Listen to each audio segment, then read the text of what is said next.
Welcome to PW only I. स्वागत है आप सभी लोगों का हमारी संभव सीरीज में। आई होप कि आप वेट कर रहे होंगे स्पेक्ट्रम के इस अगले चैप्टर का। स्पेक्ट्रम का ये अगला चैप्टर जिस पर अब हमारी बातचीत होने वाली है। हमारा आज संभव सीरीज का ये जो पार्ट है इसमें हम कवर करने वाले हैं अध्याय 7। और अध्याय 7 में ये जो हमारी बातचीत होने वाली है ये होगी 1857 के विद्रोह के बारे में। तो हमारा जो टॉपिक होगा वो होगा 1857 का विद्रोह। तो ये हमारी आज की विषय वस्तु है जिसके बारे में अब हम विस्तार से चर्चा करने वाले हैं। तो चलिए स्पेक्ट्रम के चैप्टर नंबर 7 पे अपनी इस बातचीत को हम आगे बढ़ाते हैं जिस पर हमारा डिस्कशन चल रहा है। और जो टॉपिक होगा वो रिवोल्ट ऑफ 1857 यानी कि 1857 का विद्रोह होगा। इसके पहले कि हम अपनी चर्चा में आगे बढ़ें, क्यों ना मैं आपको कुछ यूपीएससी ऑनलाइन बैचेस के बारे में जानकारी दे दूं। संकल्प 2026 जिसकी फीस 12,000 रुपीज है। टाइटन 2026 इसकी फीस भी 12,000 रुपीज है।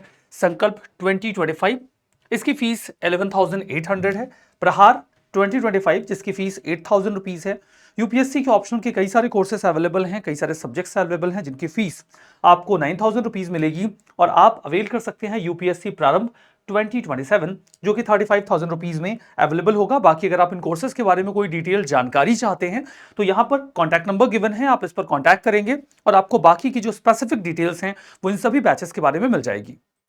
तो कोर्सेज की डिटेल्स के लिए आप इस कॉन्टैक्ट नंबर पे कॉन्टैक्ट कर सकते हैं और अपनी बाकी की जानकारी इकट्ठा कर सकते हैं। चलिए हम अपने इस चैप्टर में आगे बढ़ते हैं। जैसा कि हमने पहले ही जानकारी अवेल कर ली है कि आज की चर्चा का विषय होगा रिवोल्ट ऑफ 1857 यानी कि 1857 की क्रांति या 1857 की ये जो क्रांति है इसे आप विद्रोह भी कह सकते हैं। इसके बारे में हमारी बातचीत मूल रूप से यहां पर होगी। 1857 की क्रांति को लेकर पहले मैं तो आपको एक आधारभूत बात बता दूं, समझा दूं, ताकि आपकी जो समझ है वो इस मामले में, इस बारे में थोड़ी सी स्पष्ट हो जाए। तो अगर आप यहां पर देखते हैं तो जैसे कि हम एक आउटलाइन की चर्चा करते हैं अक्सर, तो ये जो आउटलाइन बनती है ना, हमारी इस पर पहले भी बात हुई है। ये आउटलाइन शुरू होती है 1608 से। आपको ये पता है कि 1608 हम इसे एक मार्कर के तौर पर क्यों ले रहे हैं। और इसके बाद 1608 में ब्रिटिशर्स का इंडिया में आना होता है, यानी कि अंग्रेजों का भारत में आगमन। अंग्रेजों का भारत में आगमन।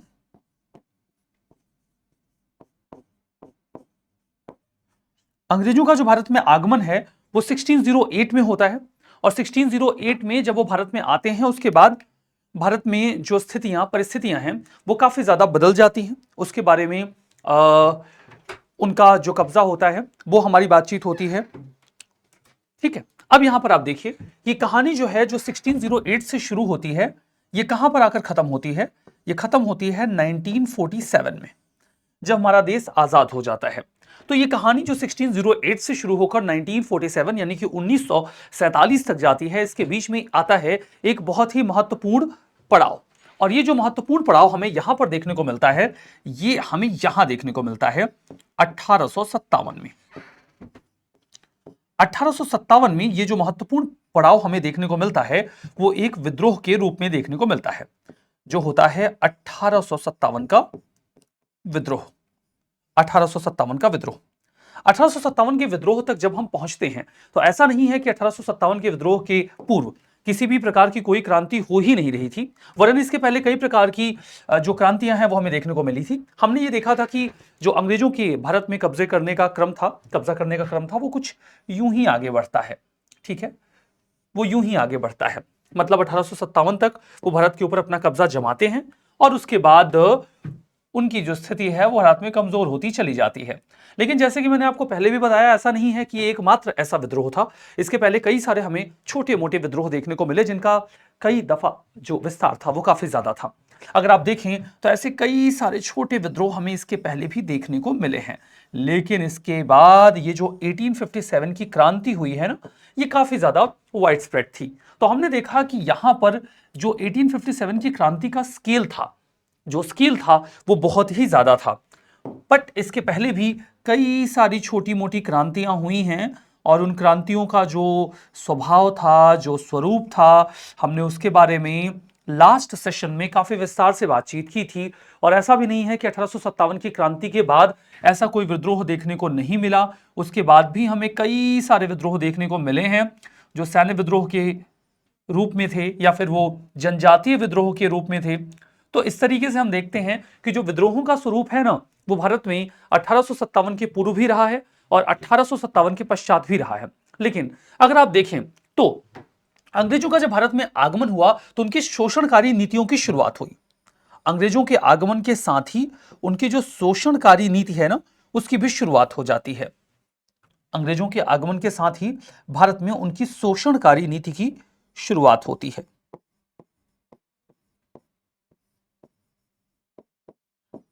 शोषणकारी नीति का आरंभ। और उनकी जो शोषणकारी नीति थी उसका आधार क्या था? वो जो औपनिवेशिक व्यवस्था भारत में स्थापित कर रहे थे, ब्रिटिश औपनिवेशिक व्यवस्था।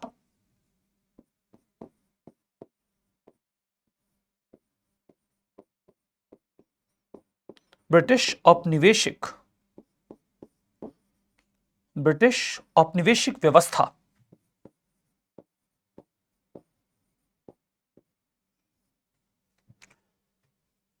भारतीयों के लिए बाह्य थी।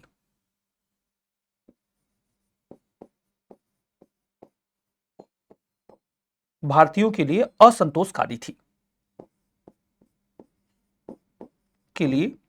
असंतोषकारी थी। और ये जो स्थिति यहां पर बन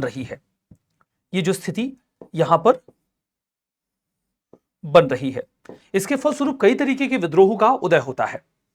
और ये जो विद्रोह थे, ये धीमे धीमे अपना स्वरूप विस्तार करते चले जाते हैं। तो आरंभिक दौर में हम देखते हैं कि छोटे मोटे विद्रोहों का उदय होता है, जिसमें हमने कई सारे विद्रोहों के बारे में आखिरी कक्षा में बातचीत की थी। उसके बाद जब इन विद्रोहों का स्वरूप बढ़ता है तो ये 1857 की क्रांति के तौर पर हमारे सामने उपस्थित हो जाते हैं, प्रस्तुत हो जाते हैं। हमने देखा कि ये जो प्रभाव है वो काफी ज्यादा विस्तृत रहा और अंग्रेजों को तो एक समय को ऐसा लगा कि भारत में वो अपनी सत्ता खो देंगे। ये जो स्थिति बनी, ये क्यों बनी और इसके क्या कारण रहे, हम इन कारणों के ऊपर चर्चा करेंगे। तो अगर हम 1857 के विद्रोह के कारणों के ऊपर चर्चा करें, 1857 के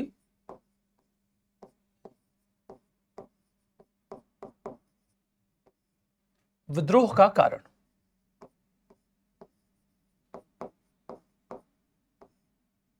1857 के विद्रोह का यदि हम कारण देखें, यदि हम 1857 के विद्रोह का कारण देखें तो हम क्या पाएंगे? मैं आपको स्पष्टतया बताता हूं कि मैं आपको 7 कारण बताने वाला हूं। 1857 के विद्रोह के मैं आपको 7 कारण बताने वाला हूं। तो निश्चित तौर पर वो एक पेज पर नहीं कवर हो पाएंगे, उन्हें मैं 2 पेजेस पर कवर करूंगा। एक पेज पर मैं आपको 4 कारण बताऊंगा और बाकी के दूसरे पेज पर मैं 3 कारणों के ऊपर चर्चा करूंगा। तो आइए सबसे पहले इनके कारणों के ऊपर बातचीत करते हैं।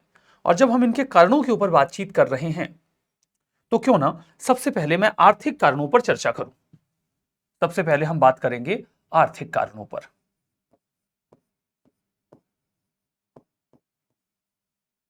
सबसे पहले हम बातचीत करेंगे आर्थिक कारण पर। और जब हम यहां पर आर्थिक कारण के ऊपर बातचीत कर रहे हैं तो मैं आपको बता दूं कि अर्थव्यवस्था, उनकी जो कर प्रणाली थी उसकी वजह से काफी अधिक बिगड़ चुकी थी। अगर हम अर्थव्यवस्था की बात कर रहे हैं तो मुझे बता लेने दीजिए कि वहां पर जो उनकी कर व्यवस्था है, कर प्रणाली है, वो अत्यधिक दोषपूर्ण है। सबसे पहले हम बात करते हैं किसानों की कि कौन कौन इनकी इस व्यवस्था से परेशान है। अगर हम किसान की बात करें तो दोषपूर्ण कर व्यवस्था,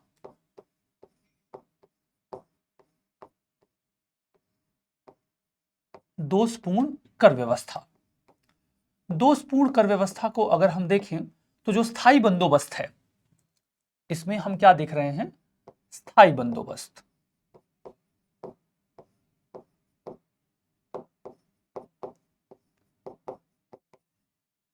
स्थायी बंदोबस्त जो लॉर्ड कॉर्नवालिस 1793 में लेकर आता है, उसके बाद अत्यधिक कर की वसूली हुई और इससे किसानों का अत्यधिक शोषण हुआ। इससे किसानों का अत्यधिक शोषण हो रहा है। दोषपूर्ण कर व्यवस्था है, स्थायी बंदोबस्त है और उसकी वजह से शोषण हो रहा है। किसानों के अतिरिक्त अगर आप हस्तकारों की बात करें तो क्या हस्तकारों की स्थिति बेहतर है? हस्तकारों की जो पुराने राजा हुआ करते थे, उनके राज्यों के ऊपर जब अंग्रेजों ने कब्जा करना शुरू किया तो हस्तकारों को जो राजनीतिक प्रश्रय मिला करता था वो क्षीण हो गया। देखिए क्या होता है कि देसी राज्यों पर अंग्रेजी कब्जे के बाद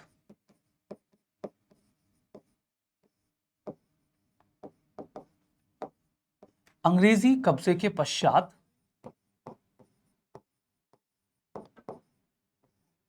कारीगरों के प्रश्रयों का अंत।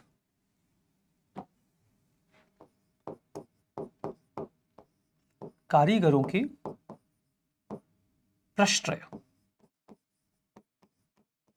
प्रश्रयों का अंत।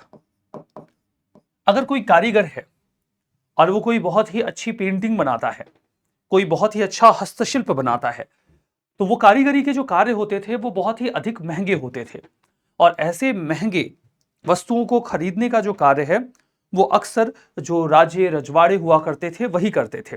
लेकिन हमने देखा कि जब अंग्रेजों ने उनके राज्यों के ऊपर कब्जा कर लिया तो अब उनके पास खुद ही उनकी स्थिति बहुत अच्छी नहीं है, तो वो कैसे उनको प्रश्रय दे पाएंगे, कैसे वो उनकी वस्तुएं खरीद पाएंगे, तो उनकी स्थिति जो है वो काफी ज्यादा खराब हो जाती है। तो ये तो मामला हुआ उनका।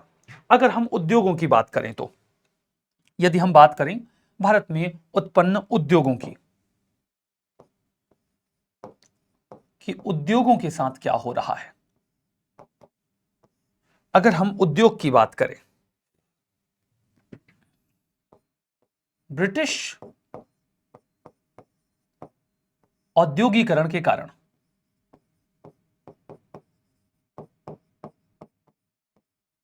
ब्रिटिश औद्योगिकरण के कारण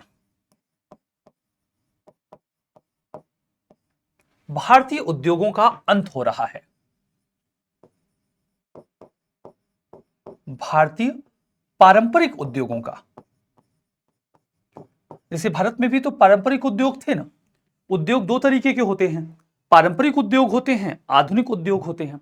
तो जो पारंपरिक उद्योग थे जैसे कि कारखाना लगाए जाते थे जहां पे हस्तशिल्प कारीगर 100 से अधिक की संख्या में इकट्ठा होकर कई तरीके के कार्य किया करते थे, चाहे वो कांच के सामान हो, वो पीतल या कांसे के बर्तन हो, रेशम के कपड़े हों, कारीगरी जो जरी की जाती है कपड़ों में, चिकनकारी जो की जाती है, इनके कई सारे पारंपरिक कारखाने बनाए जाते थे। ये कारखानों में 100, 200, 500 लोग इकट्ठा जाते थे और वहां पर कारीगरी का कार्य किया जाता था। तो इन्हें हम पारंपरिक उद्योग कहेंगे। ठीक है, उन्हें हम पारंपरिक उद्योग कहेंगे। लेकिन जब अंग्रेजों का औद्योगिकरण हुआ तो भारत में पारंपरिक उद्योगों का अंत हो गया। भारतीय पारंपरिक उद्योगों का अंत हो गया। तो भारत में जो उद्योग नष्ट हुए, उन उद्योगों के नष्ट होने के फलस्वरूप भारत में बेरोजगारी बढ़ी। अब हम देखते हैं कि व्यापार के ऊपर इसका क्या प्रभाव पड़ा।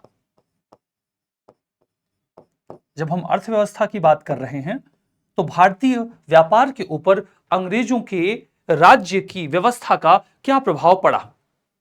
तो आप देखिए, तो अंग्रेजों ने भारत में जो कस्टम ड्यूटी है, जो निर्यात कर है, उसे बहुत अधिक बढ़ा दिया औपनिवेशिक हितों की पूर्ति के लिए। औपनिवेशिक हितों की पूर्ति के लिए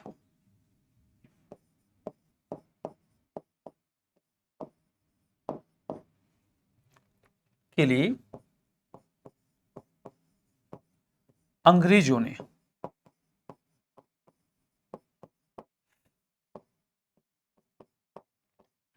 निर्यात कर को भारतीय वस्तुओं के भारतीय वस्तुओं के निर्यात कर को बढ़ाया। निर्यात कर को बढ़ाया। निर्यात कर को बढ़ाने का क्या मतलब है? निर्यात कर को बढ़ाने का मतलब यह है कि जो भारतीय वस्तुएं थी वो बहुत ही उन्नत किस्म की हुआ करती थी और यूरोप के बाजारों में उनकी बहुत अधिक मांग भी हुआ करती थी। लेकिन यदि भारतीय वस्तुएं यूरोप के बाजार में जाकर बिकेंगी तो अंग्रेजों की वस्तुएं वहां पर कैसे बिकेंगी? वो कदापि नहीं चाहेंगे कि जो वो कदापि नहीं चाहेंगे कि जो भारतीय वस्तुएं हैं वो वहां पर जाकर बिके और इसकी वजह से जो ब्रिटिश उद्योग हैं उन्हें हानि हो, उनका औद्योगिक ह्रास हो। ऐसी स्थिति में वो इस बात का भरसक प्रयत्न करेंगे कि भारतीय वस्तुएं यूरोप में जाकर बिकने ही ना पाए और इसके लिए वो भारतीय वस्तुओं के निर्यात के ऊपर 80% तक का कर लगाते थे। 80% तक का कर जो है वो भारतीय वस्तुओं पर लगाया करते थे। ठीक है, ठीक है, 80% तक का कर लगा दिया करते थे। इसका क्या अर्थ है? इसका अर्थ यह है कि यदि भारत में कोई वस्तु 100 रुपए की बिकती है तो वो ब्रिटेन या फिर यूरोप के किसी अन्य देश में जाने के बाद 180 रुपए की बिकेगी। और अगर वो वस्तु इतनी अधिक महंगी होगी तो वो कितनी ही अच्छी और उन्नत किस्म की क्यों ना हो, कोई उसे नहीं खरीदेगा। जबकि जो आयात कर था, जो वस्तुएं यूरोप से भारत में आती थी, विशेषतया ब्रिटेन से भारत में आती थी, उनके ऊपर या तो आयात कर होता ही नहीं था या जो अधिकतम आयात कर लगाया जाता था अंग्रेजों के द्वारा वो 5% का होता था। इसका अर्थ एकदम स्पष्ट है। अगर ब्रिटेन में किसी वस्तु को बनाया जाता है तो वो भारत में आकर 105 रुपए में बिकेगी या फिर वो हो सकता है कि 100 में ही बिक जाए। लेकिन वही अगर वस्तु भारत में बनाकर ब्रिटेन में भेजी जाए तो वो भारत में जो उसका मूल्य अगर 100 रुपए है तो वो ब्रिटेन में जाकर 180 रुपए हो जाएगा। इस स्थिति में भारतीय उद्योगों को, भारतीय व्यापार को, भारतीय हस्तकला को पूरी तरीके से अंग्रेजों ने बर्बाद कर दिया, तबाह कर दिया। और यही कारण था कि आर्थिक दृष्टिकोण से भारत गरीबी में जा रहा है, बेरोजगारी सह रहा है और जो किसान और हस्तकारी में जो कार्य करने वाले हस्तकार हैं वो अत्यधिक शोषण का शिकार हैं। शोषण के कई सारे स्तर हैं जहां पर शोषण के इस स्तर में एक ओर जमींदार शामिल हैं, दूसरी ओर पुलिस और साहूकार भी शामिल हैं और वो उनकी जमीनों को न केवल हड़पते हैं बल्कि उन्हें बधुआ मजदूरी करने पर बाध्य भी किया जाता है। ऐसी स्थिति में उनके भीतर जो जन असंतोष है उसे उभरने का यदि मौका मिलेगा तो वो उसे जरूर से भुनाने का प्रयत्न करेंगे। तो जब 1857 का विद्रोह हुआ तो आम जन के भीतर जो अंग्रेजों की आर्थिक नीतियों के विरुद्ध असंतोष था, उन्होंने उसे प्रकट करने के लिए इसे एक मौके की तरह देखा और अपने असंतोष को जाहिर करते हुए अंग्रेजों के विरुद्ध एक बहुत बड़ी क्रांति को अंजाम दिया 1857 में। ये तो उनके आर्थिक कारणों की चर्चा हुई। यदि आप आर्थिक कारणों से आगे बढ़ें और चर्चा करें राजनीतिक कारणों के ऊपर कि आखिर 1857 की क्रांति के राजनीतिक कारण क्या थे, यदि मैं राजनीतिक कारणों का विश्लेषण करूं तो मुझे क्या मिलेगा? यदि मैं राजनीतिक कारणों के ऊपर बात करूं तो मैं ये पाता हूं कि अंग्रेजों की भारत में जो विस्तारवादी नीति है उसके तहत वो अधिक से अधिक राज्यों के ऊपर अपना जो अधिकार है उसे स्थापित करना चाहते हैं। ब्रिटिश विस्तारवादी नीति।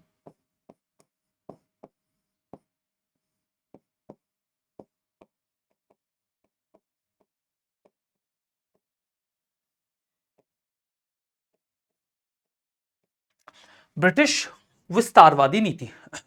तो जो ब्रिटिश विस्तारवादी नीति है उसके फलस्वरूप, ब्रिटिश विस्तारवादी नीति के फलस्वरूप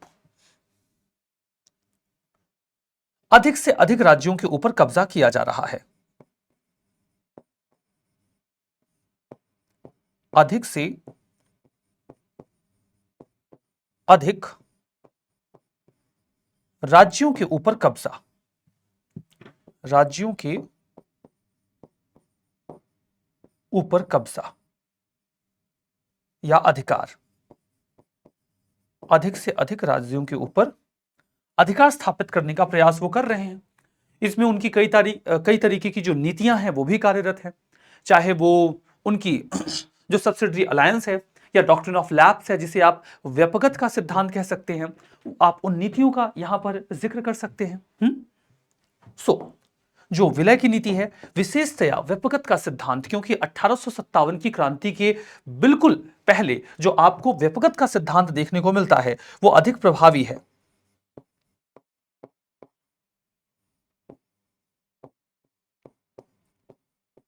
व्यपगत का सिद्धांत,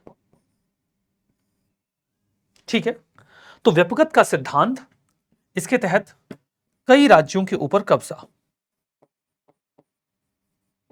डलहौजी ने जो व्यपगत का सिद्धांत अपनाया, कई राज्यों पर अधिकार।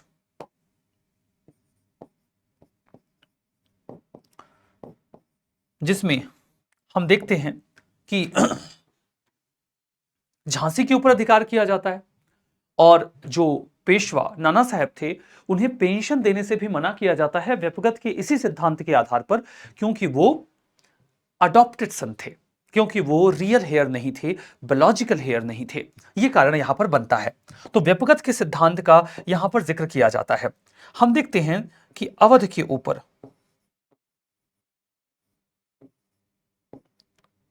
अवध पर प्रशासनिक असफलता के आधार पर कब्जा किया गया।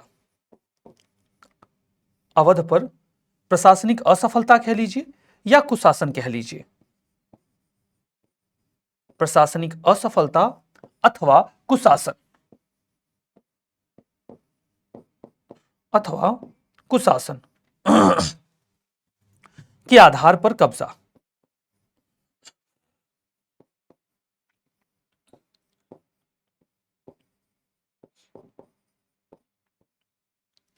कुशासन के आधार पर कब्जा।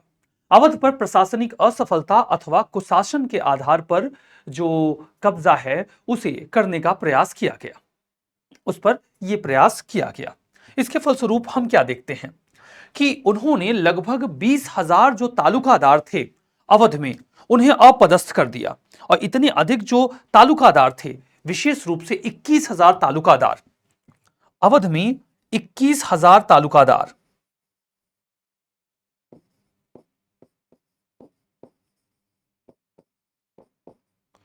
21,000 तालुकादार अपदस्थ किए गए। 21,000 तालुकादारों के अपदस्थ होने का क्या तात्पर्य है? अंग्रेजों ने अवध में अपने लिए 21,000 दुश्मन खड़े किए और ये उन्हें देखने को भी मिलेगा कि जब ये विद्रोह होगा तो उस विद्रोह में ये तालुकादार बहुत अधिक तौर पर जो लोग हैं उन्हें मोबिलाइज करेंगे और उनके खिलाफ इस विद्रोह का जो स्वरूप है उसे बहुत ही अधिक विस्तृत बना देंगे। तो विद्रोह के आर्थिक कारणों पर हमने चर्चा की, विद्रोह के राजनीतिक कारणों पर हमने चर्चा की। मैं आपको एक बात और भी बताता हूं कि उस समय भारतीयों में एक भावना उद्वेलित हो गई थी और वो यह थी कि अंग्रेजों ने भारत के ऊपर 1757 में कब्जा किया, जब उन्होंने नवाब सिराजुद्दौला को प्लासी के युद्ध में धोखे से हरा दिया। इसका तात्पर्य यह था कि 1857 में अंग्रेजों के भारत में शासन के 100 साल पूर्ण हो रहे थे। तो एक जो भावना थी वो ये थी कि अंग्रेजों का जो शासन है भारत में वो 100 सालों का था और 1757 में जो शुरुआत हुई इस शासन की, 1857 में उसके 100 साल पूरे हो रहे हैं। यदि हम इस समय उनके खिलाफ एक विद्रोह करें, एक क्रांति करें, तो उन्हें सत्ता से हटाया जा सकता है, उन्हें अपदस्थ किया जा सकता है। और यही कारण है कि इसी भावना के फलस्वरूप उनके खिलाफ जो विद्रोह की चिंगारी है वो उठ रही है, आगे बढ़ रही है। हमने राजनीतिक कारणों पर चर्चा कर ली है, तो क्यों ना हम प्रशासनिक कारणों के ऊपर चर्चा करें। आइए हम बात करते हैं प्रशासनिक कारणों के ऊपर।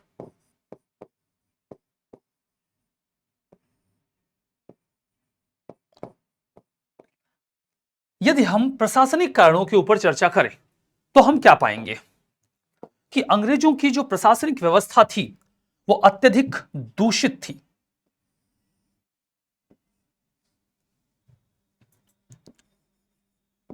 कठोर, जटिल व भ्रष्ट, कठोर, जटिल, भ्रष्ट व खर्चीली, कठोर, जटिल, भ्रष्ट व अत्यधिक खर्चीली, अत्यधिक खर्चीली प्रशासनिक व्यवस्था, खर्चीली प्रशासनिक व्यवस्था। अब आप कहेंगे कि सर इसका क्या तात्पर्य है, किस प्रकार से उनकी जो व्यवस्था थी वो कठोर, जटिल, भ्रष्ट व खर्चीली थी। अगर आप उनकी न्याय व्यवस्था को थोड़ा सा ध्यान से समझें तो आप क्या पाएंगे कि पहले जो भारतीय न्याय व्यवस्था थी वो बहुत ही अधिक सामान्य थी। यदि आपको कोई असुविधा हो रही है आपके पड़ोसी से, आपके आसपास के लोगों से, तो आप ग्राम पंचायत में जाएंगे और जो मुखिया हैं उनसे निवेदन करेंगे कि वो आपको न्याय दें। वो पंचायत बिठाएंगे, 5 सरपंच बैठेंगे और वो जो 5 पंच बिठाए जाएंगे वो दोनों ही पक्षों को सुनेंगे और ऑन द स्पॉट, तत्काल प्रभाव से आपकी समस्या का निदान कर दिया जाएगा। लेकिन अब क्या होता है, अंग्रेजों ने मॉडर्न कोर्ट्स, आधुनिक न्यायालय स्थापित किए हैं और ये जो मॉडर्न कोर्ट्स यानी कि आधुनिक न्यायालय यहां पर स्थापित किए गए हैं, उनके फलस्वरूप हो क्या रहा है, उनके फलस्वरूप ये हो रहा है कि अब आपको यदि न्याय चाहिए तो आप न्यायपालिका के पास जाएंगे और जब आप न्यायपालिका के पास जाएंगे तो आपको एक वकील की, अधिवक्ता की जरूरत पड़ेगी जो आपसे खूब सारे पैसे मांगेगा, फिर वो खूब सारे पेपर्स तैयार करेगा, उन पेपर्स पर स्टैंप लगाया जाएगा, उस स्टैंप के लिए आप पैसे देंगे। जो न्यायमूर्ति हैं वो आपको एक बार में न्याय भी नहीं देंगे, बार बार आपको पेशियों पर बुलाया जाएगा। इस तरीके से ये व्यवस्था बड़ी जटिल हो जाती है, बड़ी ही जटिल हो जाती है। और वही प्रशासनिक व्यवस्था जो है ना, जैसे न्यायिक व्यवस्था को भी आप प्रशासनिक व्यवस्था का भाग ही मानते हैं, वैसी ही व्यवस्था हमें आज भी देखने को मिलती है और ये अंग्रेजों की उसी व्यवस्था के फलस्वरूप है, ये उन्हीं की लिगेसी है जो आज हम कैरी कर रहे हैं। अभी अब मैं जब आ रहा था इस क्लास के लिए तो मैंने देखा कि किसी ने ट्वीट किया हुआ था, 2 एल्डरली पर्सन थे, काफी बुजुर्ग दंपति थे और वो लोग कोर्ट में जा रहे थे अपना केस लड़ने के लिए और उनके पास कई सारी कोर्ट की फाइल्स थी जिसे उन्होंने बोरी में बांध रखा था और बोरी में बांधने के बाद लकड़ी की एक ट्रॉली थी, उस ट्रॉली के ऊपर उन्होंने उसको रख रखा था और वो उसे हाथ से उसे घसीटते हुए लेकर जा रहे थे। तो किसी ने उस पिक्चर को क्लिक करके उसे ट्वीट किया हुआ था कि ये हमारी दोषपूर्ण न्यायिक व्यवस्था का परिणाम ही है कि इतने बुजुर्ग दंपति को इतनी सारी कोर्ट फाइल्स को लकड़ी की एक ट्रॉली में रख के घसीटना पड़ रहा है जब वो न्यायालय में जा रहे हैं। मतलब कि इन्होंने कितने लंबे समय तक इस केस को लड़ा है और उन्हें न्याय नहीं मिल पाया है, इस वजह से ही ऐसा हुआ है। तो हम देखते हैं कि अंग्रेजों ने जब इस व्यवस्था का विस्तार किया तो हम इससे असंतुष्ट हैं, क्योंकि पहले हमारी जो न्यायिक व्यवस्था थी, चाहे वो पुलिस व्यवस्था रही हो या फिर हमारी जो बाकी की व्यवस्थाएं रही हो, वो काफी आसान थी, बहुत ही ज्यादा सहज थी। लेकिन अब वो व्यवस्थाएं उतनी सहज और आसान नहीं है, ये मुश्किलें पैदा कर रहा है, ये मुश्किलें पैदा कर रहा है। यहां पर अगर हम थोड़ा सा और ध्यान दें तो जो एक आम व्यक्ति होता है वो प्रशासन में 3 स्तरों पर संपर्क स्थापित करता है।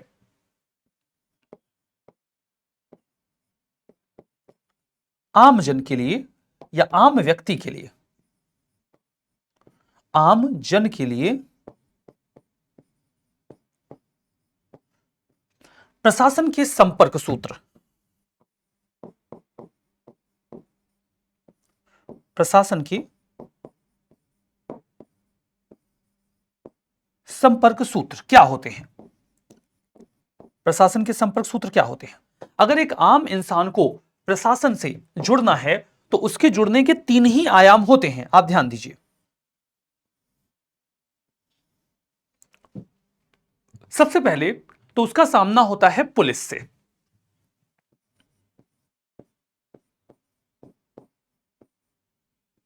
पुलिस, निम्न स्तरीय न्यायपालिका, सुप्रीम कोर्ट को तो हम अप्रोच नहीं करते हैं, निम्न स्तरीय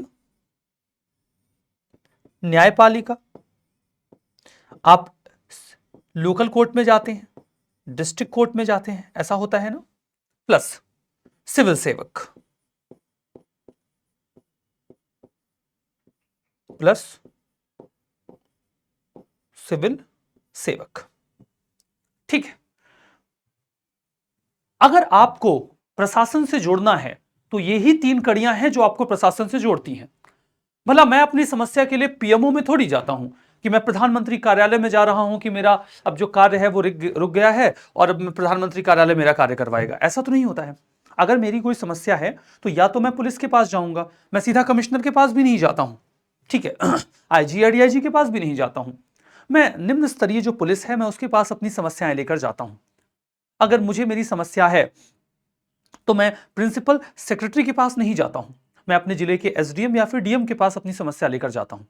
तो समस्याओं की प्रकृति यही है कि जो एक आम जन है जब वो प्रशासन से जुड़ता है तो प्रशासन से जुड़ने की तीन ही कड़ियां हैं: पुलिस, निम्न स्तरीय न्यायपालिका और सिविल सेवक। हम उन्हीं से जुड़ते हैं। और मैं आपको बता दूं कि अंग्रेजों के समय में ये तीन के तीनों अत्यधिक भ्रष्ट हैं। ये तीन के तीनों अत्यधिक भ्रष्ट हैं।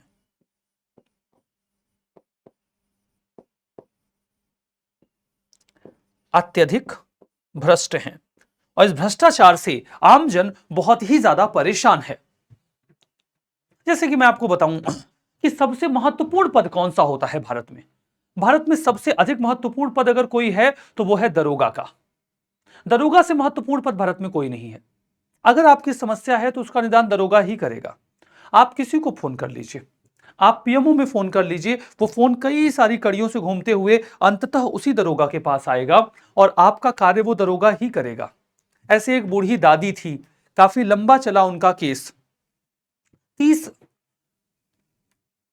सालों से वो अपना केस लड़ रही थी।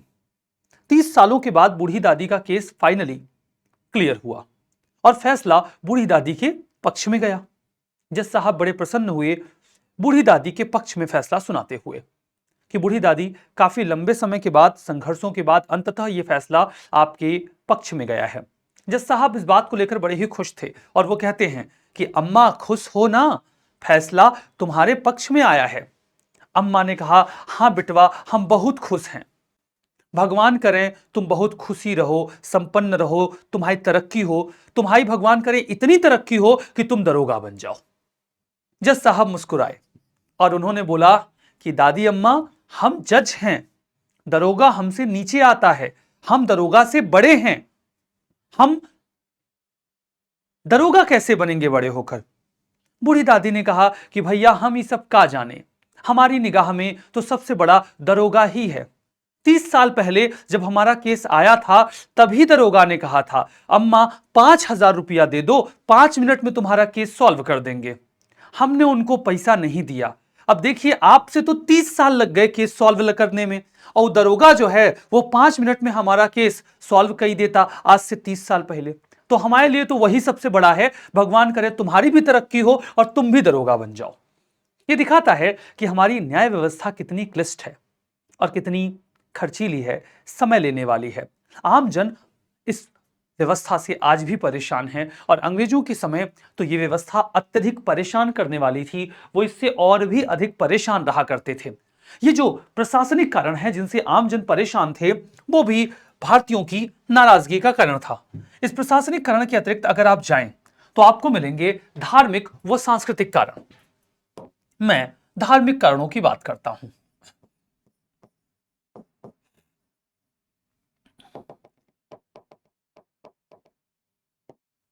मैं धार्मिक कारणों की बात करता हूं।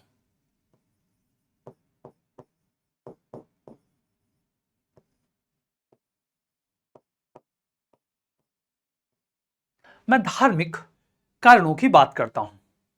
जब मैं धार्मिक कारणों की बात करता हूं तो मैं क्या पाता हूं? जब अंग्रेज भारत में आते हैं तो वो कई तरीके के धार्मिक सुधार करते हैं। ठीक है, यद्यपि मैं ये कहूंगा कि वो धार्मिक सुधार जो थे वो बहुत ही सकारात्मक थे और उस समय भारत की आवश्यकता थे, लेकिन भारतीयों ने उन धार्मिक सुधारों को भारतीय संस्कृति व परंपरा में हस्तक्षेप की तरह देखा। ठीक है, अंग्रेजों के द्वारा किए गए धार्मिक सुधार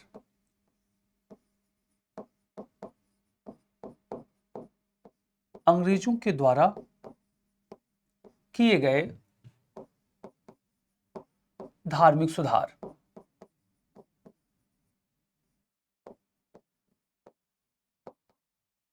जैसे कि सती उन्मूलन, जैसे कि सती उन्मूलन व विधवा पुनर्विवाह व विधवा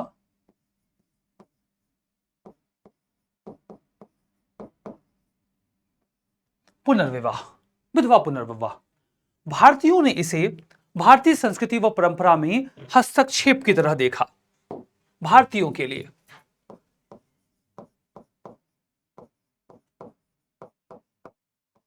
भारतीयों के लिए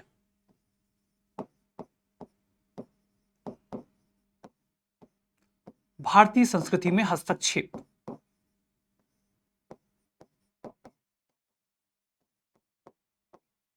भारतीयों के लिए भारतीय संस्कृति में हस्तक्षेप था। ये तो उनके लिए भारतीय संस्कृति में हस्तक्षेप ही था। इसके अतिरिक्त हमने देखा कि जब 1813 का चार्टर एक्ट पास किया गया तो उसके उपरांत क्रिश्चियन मिशनरियों को भारत में आने की अनुमति दे दी गई। और जब 1813 के चार्टर एक्ट के बाद क्रिश्चियन मिशनरी भारत में आने लगे तो भारत में धर्मांतरण की जो प्रवृत्ति है वो बहुत अधिक बढ़ गई। उन्होंने धर्मांतरण के प्रयास करने शुरू कर दिए। इसकी वजह से भारतीयों में धार्मिक असंतोष उपजा। ईसाई मिशनरियों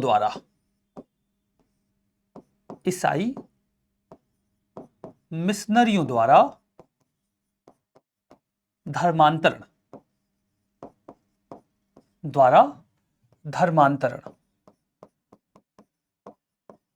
तो वो जो धर्मांतरण के प्रयास कर रहे हैं ना, उस वजह से भी भारतीयों में असंतोष है। इसके अतिरिक्त आप ध्यान दें तो ठीक है, इसके अतिरिक्त आप ध्यान दें तो आप क्या पाएंगे? आप पाएंगे कि लेक्स लोकी एक्ट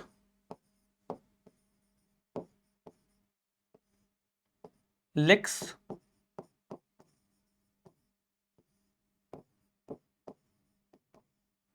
लोकी एक्ट और रिलीजियस डिसेबिलिटी एक्ट, ठीक है, रिलीजियस डिसेबिलिटी एक्ट,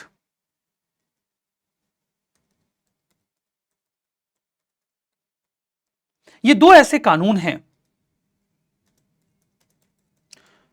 जो उनकी धार्मिक नीति को स्पष्ट करते हैं।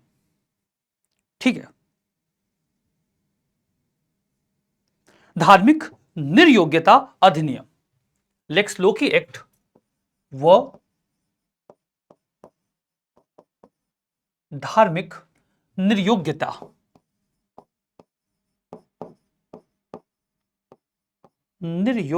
अधिनियम। लेक्स लोकी एक्ट 1850 में आया और धार्मिक निर्योग्यता अधिनियम 1856 में आया। 1856 में आया, ठीक है, ये 1850 का है, वैसे 56 का नहीं है। दो कानून वैसे इसमें आए थे, ठीक है, 1850 ही लिखिए, 1850। तो यहां पर दो कानून आ रहे हैं। लेक्स लोकी एक्ट वो धार्मिक निर्योग्यता अधिनियम में था क्या? अंग्रेज यहां पर अधिक से अधिक धर्मांतरण करना चाहते थे, लेकिन उनके धर्मांतरण में सबसे अधिक बाधा क्या थी? बाधा यह थी कि यदि वो किसी व्यक्ति का धर्मांतरण करवा दें तो वो व्यक्ति अपने पिता की संपत्ति खो देता था। तो इन मिशनरियों ने सरकार से कहकर एक ऐसा कानून बनवाया जिसमें एक व्यक्ति धर्मांतरण के पश्चात भी अपनी पिता की संपत्ति का अधिकारी बन जाता था। ये तो एक प्रयास था कि भारत में अधिक से अधिक धर्मांतरण करवाया जाए, और उनकी नीतियों को भारतीय बहुत अच्छी तरीके से समझ रहे थे, और यही कारण है कि उनमें असंतोष भी बढ़ता जा रहा था। इस कानून के तहत क्या किया गया था? इस कानून के तहत धर्म परिवर्तन के पश्चात भी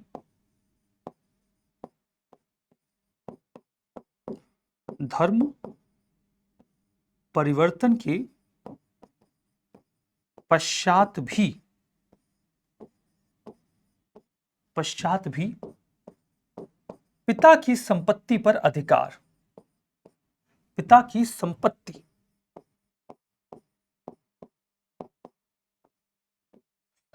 पर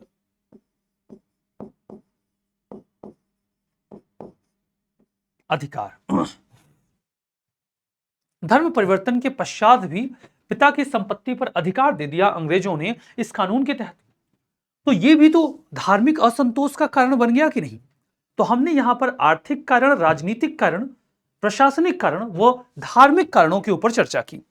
इन चार कारणों के ऊपर स्पष्ट चर्चा के पश्चात अब हम सैन्य कारणों के ऊपर चर्चा करते हैं। उसके बाद हम बाह्य जो हस्तक्षेप, हवाई जो घटनाएं थी उनका प्रभाव भी देखेंगे। तो अब हम यहां पर 3 कारणों के ऊपर और चर्चा करेंगे। तो अगर हम 3 कारणों के ऊपर और चर्चा करने वाले हैं तो सबसे पहले हमारी चर्चा होगी सैन्य कारणों के ऊपर। सैन्य कारण, सैन्य कारण में हम क्या पाते हैं? सैन्य कारण में हम कई तरीके की स्थितियों में परिवर्तन पाते हैं।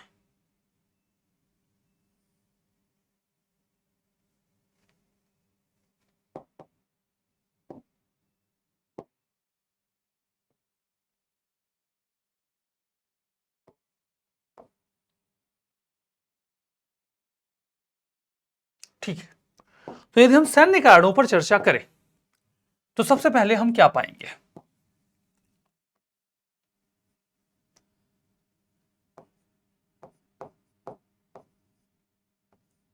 नस्ल भेद। नस्ल भेद, भारतीय जो सैनिक हैं वो नस्ल भेद यानी कि रेशियल डिस्क्रिमिनेशन फेस करते हैं। नस्ल भेद भारतीय सैनिकों के विरुद्ध, भारतीय सैनिकों के विरुद्ध, भारतीय सैनिकों के विरुद्ध नस्ल भेद की स्थिति है। ठीक है, असमान वेतन, असमान वेतन यानी कि कोई यूरोपीय सैनिक है उसे उसी पद के लिए अधिक वेतन दिया जाएगा और एक भारतीय सैनिक को उसी पद के लिए कम वेतन दिया जाएगा। नायब सूबेदार पद के ऊपर, नायब सूबेदार, नायब सूबेदार के ऊपर पदोन्नति नहीं, पदोन्नति नहीं। वो नायब सूबेदार के ऊपर कभी भी भारतीयों को पदोन्नति नहीं देते थे, ये एक समस्या हुआ करती थी। ठीक है, इसके अतिरिक्त हम क्या देखते हैं? सेना में निम्न जाति के लोगों का प्रवेश, निम्न जाति के लोगों का प्रवेश, निम्न जाति के लोगों का प्रवेश। हमने क्या पाया? हमने ये पाया कि जब अंग्रेज भारत में आए और वो यूरोपीय सेना बनाने लगे तो उन्होंने क्या किया है? उन्होंने क्या किया है? उन्होंने भारत में जब सैनिकों का चयन करना शुरू किया तो सामान्यतया जो उच्च जाति के लोग थे उनका चयन किया गया, ब्राह्मण और क्षत्रिय वर्ग के लोगों का सेना में चयन किया गया। इस तरीके से अंग्रेजों की सेना को एक उच्च जाति की सेना के तौर पर देखा जाता था, जहां पर अच्छा वेतन मिलता था, समय से मिलता था और इस वजह से अंग्रेजों की सेना का बड़ा सम्मान रहता था। फिर जब उनकी सेना का विस्तार हुआ तो उन्होंने ये नियम खत्म कर दिया। उन्होंने निम्न जाति के लोगों का भी सेना में जो प्रवेश है वो मान्य कर दिया। अब इसके बाद उच्च जाति और निम्न जाति के लोग एक साथ मिलकर खाना खा रहे हैं। इस बात को लेकर उच्च जाति के लोगों के मन में असंतोष है। ठीक है, अब आप यहां पर देखिए, जातिगत चिन्हों के प्रयोग पर प्रतिबंध।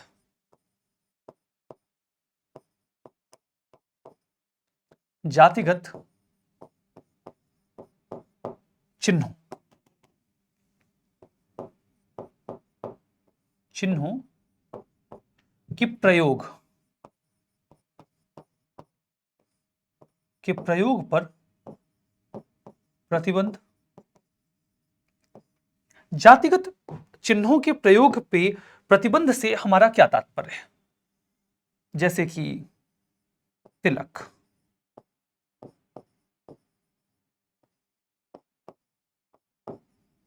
दाढ़ी,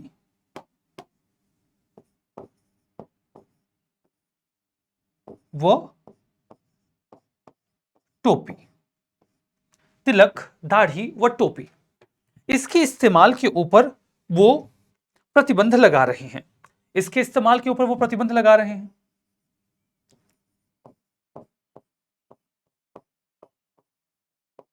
अतिरिक्त बट्टा या अतिरिक्त भत्ता कहिए देने से इनकार।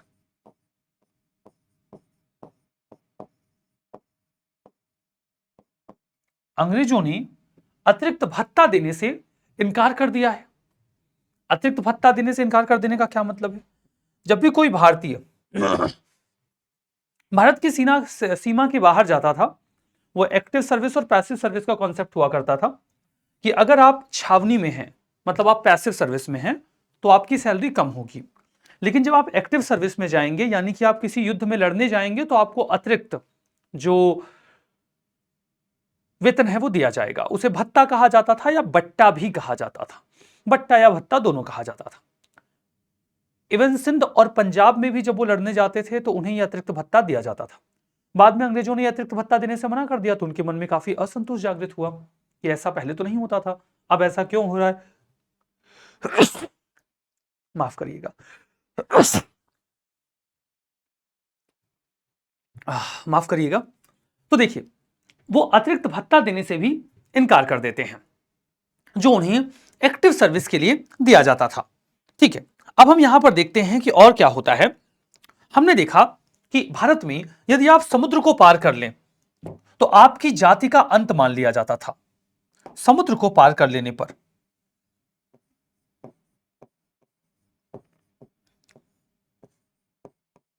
समुद्र पार करने पर जातीयता का अंत।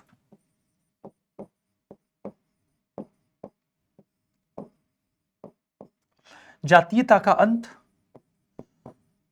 तो जो भारतीय होते थे वो समुद्र पार करने से मना कर देते थे और अंग्रेज समुद्र पार करने पर बाध्य करते थे। अंग्रेज समुद्र पार युद्धों के लिए बाध्य करते थे।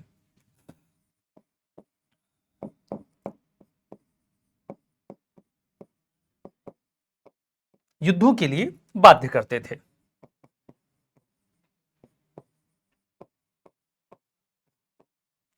बाध्य करते थे, इसका तात्पर्य क्या है? जो लॉर्ड कैनिंग था वो तो जनरल सर्विस एनलिस्टमेंट एक्ट लेकर आ गया।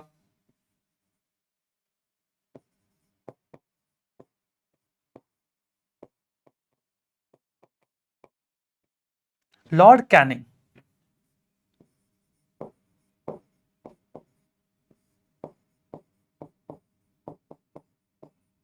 जनरल सर्विस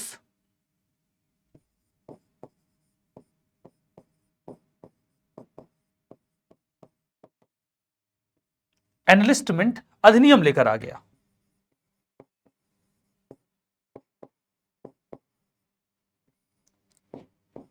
इसमें क्या किया गया? सेना में भर्ती पर समुद्र पार सेवाएं देने की बाध्यता स्थापित कर दी गई। क्या किया गया? सेना में भर्ती के लिए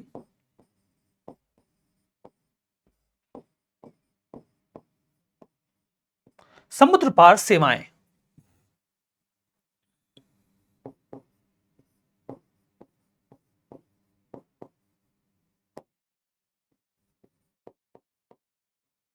सेवाओं की बाध्यता कि आपको समुद्र पार सेवाएं देनी होंगी। आप इस पर सहमत हैं तो सेना को ज्वाइन करिए, आप सहमत नहीं हैं तो ज्वाइन मत करिए। अब ये कई सारे कारण थे जिसकी वजह से सेना में अत्यधिक असंतोष था और जब उन्हें इस असंतोष को प्रदर्शित करने का मौका मिला तो वो इस असंतोष को जाहिर करने के लिए सैन्य विद्रोह कर देते हैं। सैन्य कारणों के अतिरिक्त आप यहां पर आइए, बाह्य घटनाओं का प्रभाव। बाह्य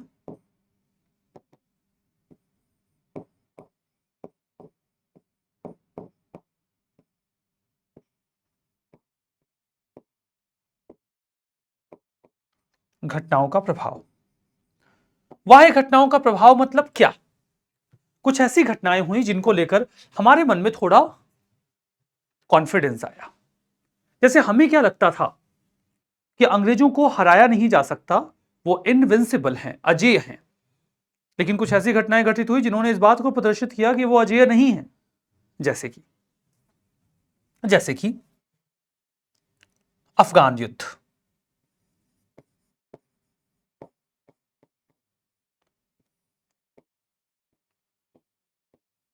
अफगान युद्ध शुरुआत में तो अफगान युद्ध में अंग्रेजों को विजय मिली, लेकिन बाद में अफगानों ने अंग्रेजों को मारकर भगाया और इससे अंग्रेजों को काफी अधिक हानि हुई। फिर पंजाब युद्ध। पंजाब युद्ध, यद्यपि यह बात सच है कि पंजाब युद्ध अंग्रेज जीत गए थे और उन्होंने पंजाब के ऊपर कब्जा भी कर लिया था, लेकिन पंजाब युद्ध में जो अंग्रेजों को क्षति हुई थी वो बहुत अधिक ज्यादा थी, बहुत अधिक थी। इसे समझ में आ गया कि अंग्रेजों को हानि हो सकती है और उन्हें हरा पाना भी संभव है। इसके अतिरिक्त क्रीमिया युद्ध।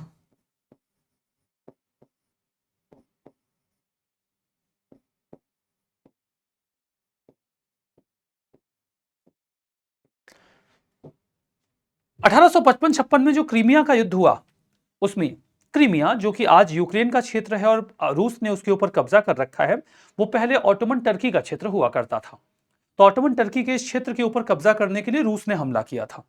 रूस ने जो हमला किया उस क्रीमिया के ऊपर, तो क्रीमिया को बचाने के लिए ऑटोमन टर्की की मदद की ब्रिटेन, फ्रांस और एक छोटे से राज्य ने, जिसको सार्डिनिया पिडमॉन्ट कहा जाता था। तो चार देश जो थे, आई विल से तीन देश जो थे, वो समर्थन में आ गए ऑटोमन टर्की के। तो ऑटोमन टर्की तो खुद था ही, क्रीमिया उसका क्षेत्र था, रूस ने उस पर कब्जा करने के लिए हमला किया था। तो क्रीमिया के इस क्षेत्र को बचाने के लिए ऑटोमन टर्की की मदद के लिए आया ब्रिटेन, फ्रांस और सार्डिनिया पिडमॉन्ट। तो ये तीन देश आ गए, इन चारों ने मिलकर रूस के ऊपर हमला किया और रूस को हरा दिया और क्रीमिया के इस क्षेत्र को बचा लिया गया। क्योंकि ऐसा करके एशिया के क्षेत्र में जो रूस है वो अपने प्रभाव का विस्तार करने का प्रयास कर रहा था। रूस को रोकना ब्रिटेन के लिए बहुत जरूरी था, क्योंकि उस समय ब्रिटेन और रूस आपसी संघर्ष की स्थिति में थे।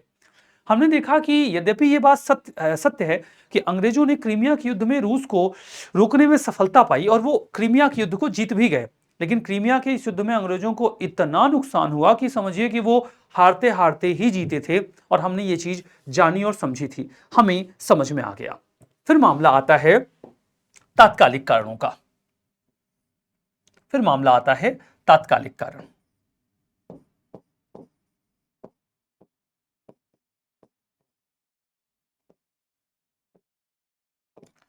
जब आप तात्कालिक कारण समझते हैं तब आपको सबसे पहले तो एक बात समझ में आती है, और वो क्या है?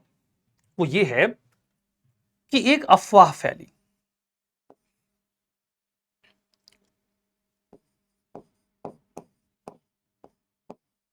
आटे में हड्डी का चूर्ण, हड्डी के चूर्ण के मिले होने की अफवाह।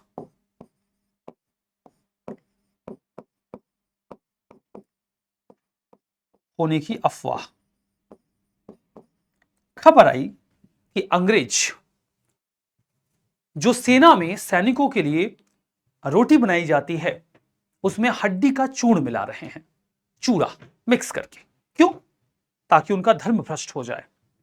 यह अफवाह तो चल ही रही थी। इस अफवाह के बीच एक बड़ी ही गंभीर अफवाह आई। नई एनफील्ड राइफल में, नई एनफील्ड राइफल के कारतूस में, कारतूस में गाय व सुअर,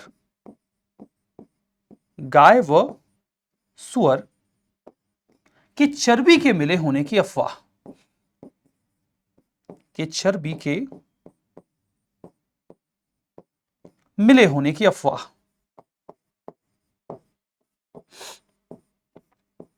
मिले होने की अफवाह। गाय व सुअर के चर्बी के मिले होने की अफवाह वहां पर आ जाती है, वहां पर आ जाती है।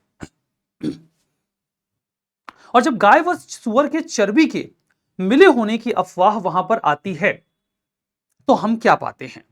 तो हम क्या पाते हैं? हम ये पाते हैं कि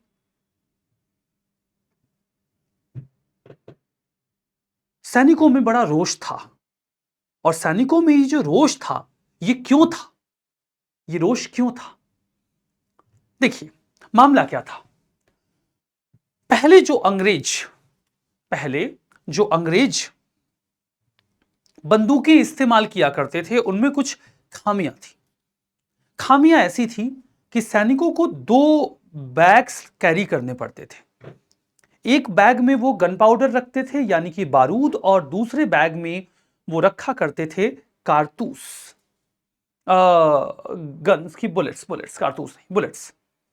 अगर आपको गन को इस्तेमाल करना है तो सबसे पहले आप कारतूस, जो गन है, बुलेट है, उसको निकालिए और गन में रखिए, और उसके बाद पहले गन पाउडर निकालिए, उसमें रखिए, फिर गन की बुलेट निकाल के उसमें रखिए।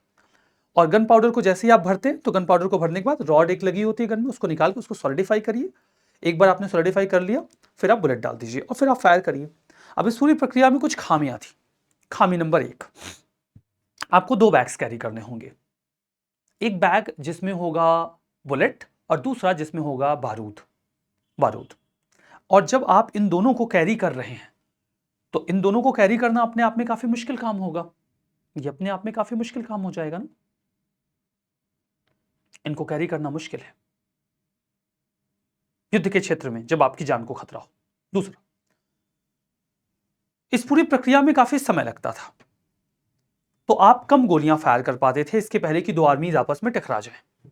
2 आर्मीज आपस में टकराएंगी, उसके बाद गन फायर करना मुश्किल हो जाता है, दूर से नहीं, क्योंकि फिर आपके खुद के सैनिकों को गोली लगने का खतरा होता है। तो जब सेनाएं टकराने वाली होती हैं, उसके पहले आप जितनी गोलियां बरसा सकते हैं बरसा दीजिए। उसके बाद जब सैनिक आपस में टकरा जाते हैं, तब ब्योनेट्स होती हैं, मतलब गन के सामने आपने देखा होगा छुरा लगा होता है, फिर वो उस छुरे से लड़ते हैं, ब्योनेट कहा जाता है उसको, तो फिर वो ब्योनेट से लड़ते हैं। तो पहले वो, अब क्या होता है कि चूंकि इस पूरी प्रक्रिया में काफी समय लगता है, तो सेनाओं के टकराने के बीच के अंतराल में वो बहुत कम गोलियां फायर कर पाते थे। तीसरी समस्या, कि जब आप युद्ध के मैदान में होते हैं और आपको बड़ी ही आनन फानन में, जल्दीबाजी में गन पाउडर को बैरल में डालना होता है, तो कई बार तो ये गन पाउडर बैरल में ज्यादा पड़ जाता था, और कई बार ये गन पाउडर बैरल में कम पड़ जाता था। ये समस्या होती थी गन पाउडर का बैरल में कम या ज्यादा पड़ जाना, ये समस्या थी। अगर गन पाउडर ज्यादा पड़ा तो फायरिंग की रेंज बढ़ जाएगी, और गन पाउडर अगर कम पड़ा तो फायरिंग की रेंज घट जाएगी। ऐसे केस में निशाने के चूकने का खतरा रहता था। इन सभी समस्याओं का निदान पाने के लिए अंग्रेजों ने एक नई बंदूक, एक नई राइफल को इंट्रोड्यूस किया। और जो नई राइफल इंट्रोड्यूस की गई थी, एक नई राइफल इंट्रोड्यूस की गई, एक नई राइफल इंट्रोड्यूस की गई, उसे क्या कहा गया? उसे कहा गया पैटर्न 1853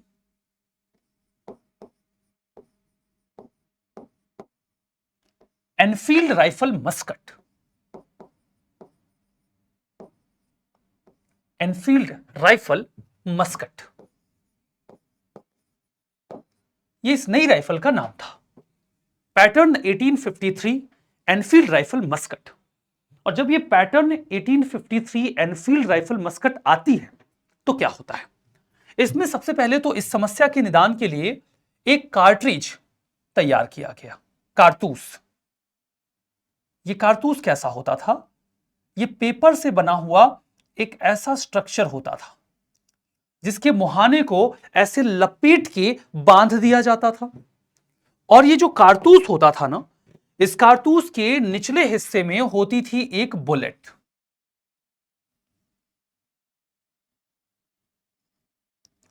और इस कारतूस के ऊपर के हिस्से में भरा जाता था गन पाउडर।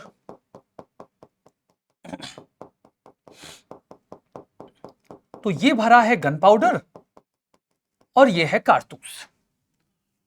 अब मतलब क्या है कि अब आपके पास कुछ कारतूस हैं, मतलब अब आपको, जो सोल्जर है, उसे युद्ध में केवल एक ही जो बैग है वो कैरी करना पड़ेगा। जिसमें वो कारतूस रखेगा। इस्तेमाल करने का तरीका एकदम स्पष्ट है। आप बैग में से कारतूस निकालिए, दांत से पकड़ के इसे तोड़ दीजिए और तोड़ने के बाद आप बैरल में गन पाउडर में से, ये जो ऊपर बैरल है, ये जो गन पाउडर है, उसको ऐसे से भर दीजिए। फिर बैरल में, राइफल में एक रॉड होगी, उसको निकाल के उसको सॉलिडिफाई करिए और सॉलिडिफाई करने के बाद ये जो नीचे का हिस्सा है ना, इसको बैरल के ऊपर के हिस्से में रखिए और इसे तोड़ दीजिए। और जब आप इसको ऐसे तोड़ देंगे तो बुलेट नीचे चली जाएगी और फायर कर दीजिए। कई सारे फायदे। पॉइंट नंबर 1, अब आपको 2 बैग्स कैरी नहीं करने हैं। पॉइंट नंबर 2, अब गन पाउडर के कम या ज्यादा जाने का खतरा खत्म हो गया, क्योंकि गन पाउडर यहां पे एकदम मेजर करके भरा गया है। और तीसरा कि आप बड़े आराम से कम समय में गोली फायर कर सकते हैं। ये जो नई राइफल आई है, ये बहुत ही खास है, बहुत ही बेहतरीन है अंग्रेजों के लिए। लेकिन इस राइफल में एक खामी है, और वो खामी क्या है? खामी ये है कि जो कारतूस बनाया गया है, ये कागज का बनाया गया है। और भारत एक ट्रॉपिकल कंट्री है, उष्णकटिबंधीय देश है। तो चूंकि भारत एक उष्णकटिबंधीय देश है, ट्रॉपिकल कंट्री है, तो यहां मॉइस्चर यानी कि नमी होती है। इस नमी से इस कागज के कारतूस के खराब होने का खतरा है, क्योंकि अगर नमी इस कागज के कारतूस के अंदर घुसी तो वो उस बारूद को जमा देगी। हमारे यहां इसे सीलन कहा जाता है। आपने देखा होगा गेहूं या चावल की बोरियों में सीलन लग जाती है, तो क्या होता है कि उसके थक्के जम जाते हैं और फिर वो खराब हो जाता है। अगर ऐसे ही इन कारतूसों में सीलन आई तो ये बारूद जम जाएगा, और बारूद के जमते ही ये पूरा कारतूस खराब हो जाएगा। इससे तो बड़ी हानि हो सकती है। लेकिन इसका एक उपाय है। उपाय क्या है? उपाय यह है कि हमें इस पूरे कारतूस को ऊपर से ग्रीस कर देना चाहिए। हमें कुछ ऐसा चिकना पदार्थ इसके चारों ओर लगाना चाहिए जो इसको नमी से बचा सके। मतलब हमें इसके चारों ओर लगानी होगी ग्रीस। ग्रीस मतलब हमें इसके चारों ओर लगानी होगी ग्रीस। अब सवाल यह है कि यह ग्रीस हमें कैसे मिलेगी? यह ग्रीस हमें मिलेगी जानवरों की चर्बी से। यह ग्रीस हमें मिलेगी जानवरों की चर्बी से। जानवरों की जो चर्बी होती है वो चिकनी होती है, तो उससे हम एक ग्रीस बना सकते हैं। इस ग्रीस से जब हम इस कारतूस को चारों ओर से पैक कर देंगे तो फिर इसमें नमी नहीं जाएगी, और फिर जब इसमें नमी नहीं जाएगी तो इन कारतूसों को सुरक्षित रखा जा सकता है। असल बवाल यही था। कौन सा जानवर? अफवाह फैली गाय और सुअर। गाय हिंदुओं में बहुत अधिक पवित्र मानी जाती है। गाय हिंदुओं में बहुत अधिक पवित्र है। और आप गाय को हर्ट भी नहीं किया जाता। बड़ा प्यारा सा जानवर होता है गाय। हिंदुओं में उन्हें मां की मान्यता दी जाती है। क्यों? क्योंकि जिस प्रकार से आपकी मां, 3 माएं मानी जाती हैं हिंदू परंपरा में। एक तो आप धरती को मां मानते हैं, दूसरा आप गाय को मां मानते हैं, और इसके अतिरिक्त आपकी अपनी मां तो होती ही है। तो 3 माएं होती हैं, एक जो आपको जन्म देती हैं और 2 जो आपके पालन पोषण में आपकी मदद करती हैं। कहा जाता है कि यदि मां का दूध उपलब्ध ना हो तो गाय का दूध पिलाकर बच्चे को बड़ा किया जा सकता है। उसमें वो सभी पोषक तत्व होते हैं जो एक बच्चे के लिए जरूरी होते हैं। हम धरती को भी मां मानते हैं क्योंकि वो आपको भोजन देती है। मां कौन है? मां वो है जो आपका पोषण करती है, आपको सुरक्षा देती है। आपका पोषण करना, आपकी सुरक्षा को स्थापित कर कर आपको बड़ा करना, ये ओहदा मां का होता है। गाय का दूध आपको जिंदा रखने में सक्षम है। इसीलिए हिंदू परंपरा में गाय को मान्यता दी गई है। यह परंपरा शायद तब से विकसित हुई जब वैदिक काल हुआ करता था, क्योंकि वैदिक काल में जो मवेशी थे उन्हें ही आजीविका का साधन माना जाता था, यानी कि गाय को आजीविका का साधन माना जाता था। वही संपत्ति हुआ करती थी, जमीन को संपत्ति नहीं मानते थे। जब आप प्राचीन इतिहास पढ़ते हैं तो ये सारी बातें आपको पढ़ने को मिलती हैं कि जमीन तब संपत्ति नहीं हुआ करती थी, मवेशी ही संपत्ति हुआ करते थे। इसीलिए गाय को हिंदू परंपरा में इतना महत्व दिया गया। और खबर मिले जहां पर हिंदू परंपरा में गाय को नुकसान पहुंचाना, मतलब उन्हें क्षति पहुंचाना, उन्हें पीटना या उन्हें मारना भी अपराध माना जाता है, ऐसी स्थिति में उन्हें जान से मार देना कैसे एक हिंदू स्वीकार करे? और उसके बाद उसके मांस को या उसके शरीर के किसी हिस्से को जुबान से लगाना, इसे तो पाप की श्रेणी में रखा जाता है। वहीं दूसरी ओर मुस्लिमों में जो सूअर है उसे बहुत ही अधिक अपवित्र माना जाता है। वो उसके मांस को जुबान से नहीं लगा सकते, यहां तक कि वो तो उसका नाम भी नहीं लेते। मेरे एक मित्र थे, उनका नाम था शमशुद्दीन। वो कभी भी सुअर ये शब्द इस्तेमाल नहीं करते थे। वो जब भी किसी सुअर को देखते थे तो कहते थे मोर। हमें चूंकि पता था और बचपना था कि ये जो है ये सुअर का नाम नहीं लेते या सुअर की ओर दिखते भी नहीं है। बचपन से ऐसा सिखाया जाता है परिवार में धार्मिक मान्यताओं के अनुरूप। तो हम उन्हें चिढ़ाने के लिए ऐसे कहते थे, देखो देखो वहां क्या जा रहा है। तो वो भी मजाक में कहता था कि सुअर जा रहा है। नहीं नहीं नहीं नहीं, सुअर तो वो बोलते नहीं थे, मोर जा रहा है। तो वो सुअर नहीं बुलाते थे, वो मोर बुलाते थे। तो ऐसा हो गया था कि हम भी सुअर की बजाय जब भी सुअर देखते थे मोर ही बुलाते थे कि देखो देखो मोर जा रहा है। कहने का तात्पर्य क्या है? जिस प्रकार से हिंदू परंपरा में गाय को अत्यधिक पवित्र माना जाता है, उसी प्रकार से इस्लामिक परंपरा में सुअर को अत्यधिक अपवित्र माना जाता है। और दोनों ही इन दोनों के मांस को जुबान से नहीं लगा सकते। और जब खबर मिली कि इनकी चर्बी इस्तेमाल में ली जा रही है तो दोनों ही प्रकार के सैनिकों में अत्यधिक रोष फैल गया, अत्यधिक रोष फैल गया। इस रोष का निष्कर्ष क्या था कि सैनिकों ने इस प्रकार के जो कारतूस थे उनके इस्तेमाल को मना करना शुरू कर दिया। इस कहानी की शुरुआत बहरामपुर से होती है, जहां बहरामपुर के सैनिकों ने इस प्रकार के चर्बी वाले कारतूसों को इस्तेमाल करने से मना कर दिया। पूरी की पूरी टुकड़ी को सेना से निकाल दिया गया। फिर खबर बैरकपुर पहुंची और बैरकपुर में स्थिति तब खराब हुई। बैरकपुर में स्थिति तब खराब हुई जब 29 मार्च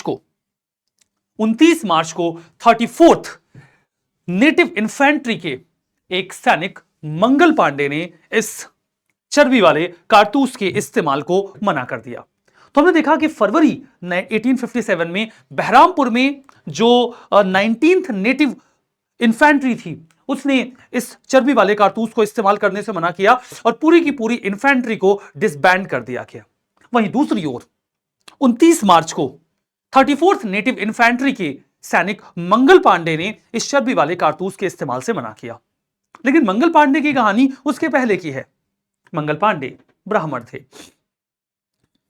उन्हें खबर लगी कि कारतूस में चर्बी गाय की इस्तेमाल की जा रही है।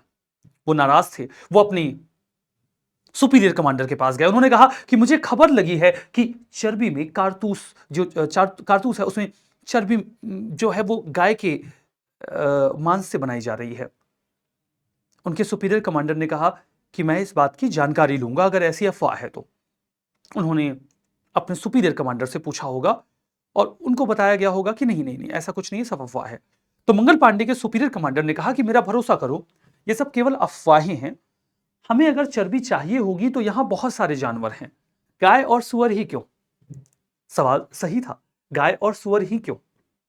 इसके दो कारण थे। एक तो वो भारतीयों के धर्म को भ्रष्ट भी करना चाहते थे। दूसरी चीज कि गाय और सुअर भारत में बहुतायत में मिलते हैं, मतलब ये आपको आराम से मिल जाएंगे, तो इन्हें मारना बहुत आसान है। आपको इनको ढूंढना नहीं है, इनके लिए स्ट्रगल नहीं करना है और इनकी चर्बी भी आपको अधिक मात्रा में मिलेगी।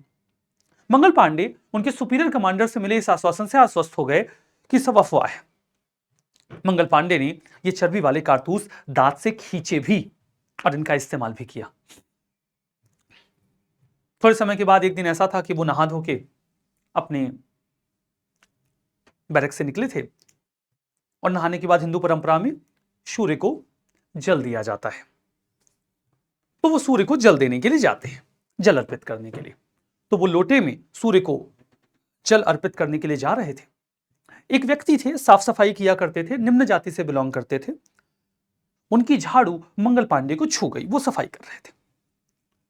मंगल पांडे बड़े नाराज हो गए। उन्होंने कहा कि तुम निम्न जाति के व्यक्ति हो, तुमने अपनी झाड़ू मुझे छू दी। अब मैं नहा धो के जा रहा था सूर्य भगवान को जल अर्पित करने, तुमने मुझे अशुद्ध कर दिया। अब मुझे वापस से जाकर नहाना होगा, तुमने इतना भी ध्यान नहीं दिया। वो बड़े नाराज हो गए उस व्यक्ति के ऊपर जो निम्न जाति से संबंधित था। उस निम्न जाति के व्यक्ति ने बड़ा ही शालीनता से जवाब दिया। उन्होंने कहा, काहे बात की अपवित्रता? बोले मैं ब्राह्मण हूं। बोले किस बात के ब्राह्मण? बोले तुमसे ज्यादा शुद्ध तो हम हैं। मंगल पांडे ठिठक गए। बोले क्यों? तुम मुझसे ज्यादा शुद्ध कैसे हो? तुम निम्न जाति से संबंध रखते हो, मैं ब्राह्मण हूं। बोले किस बात के ब्राह्मण हूं? बोले मैं भले ही निम्न जाति से संबंध रखता हूं, मैंने गाय की चर्बी जुबान को नहीं लगाई है, तुमने लगाई है।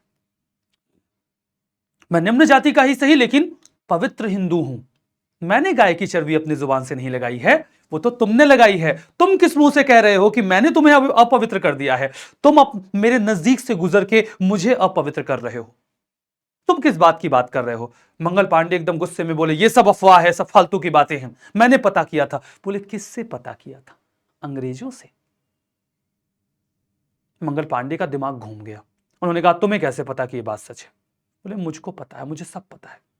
बोले जहां बनता है ना कारतूस, वहां भी सफाई मैं ही करता हूं, और रोज मेरे सामने ही करता है।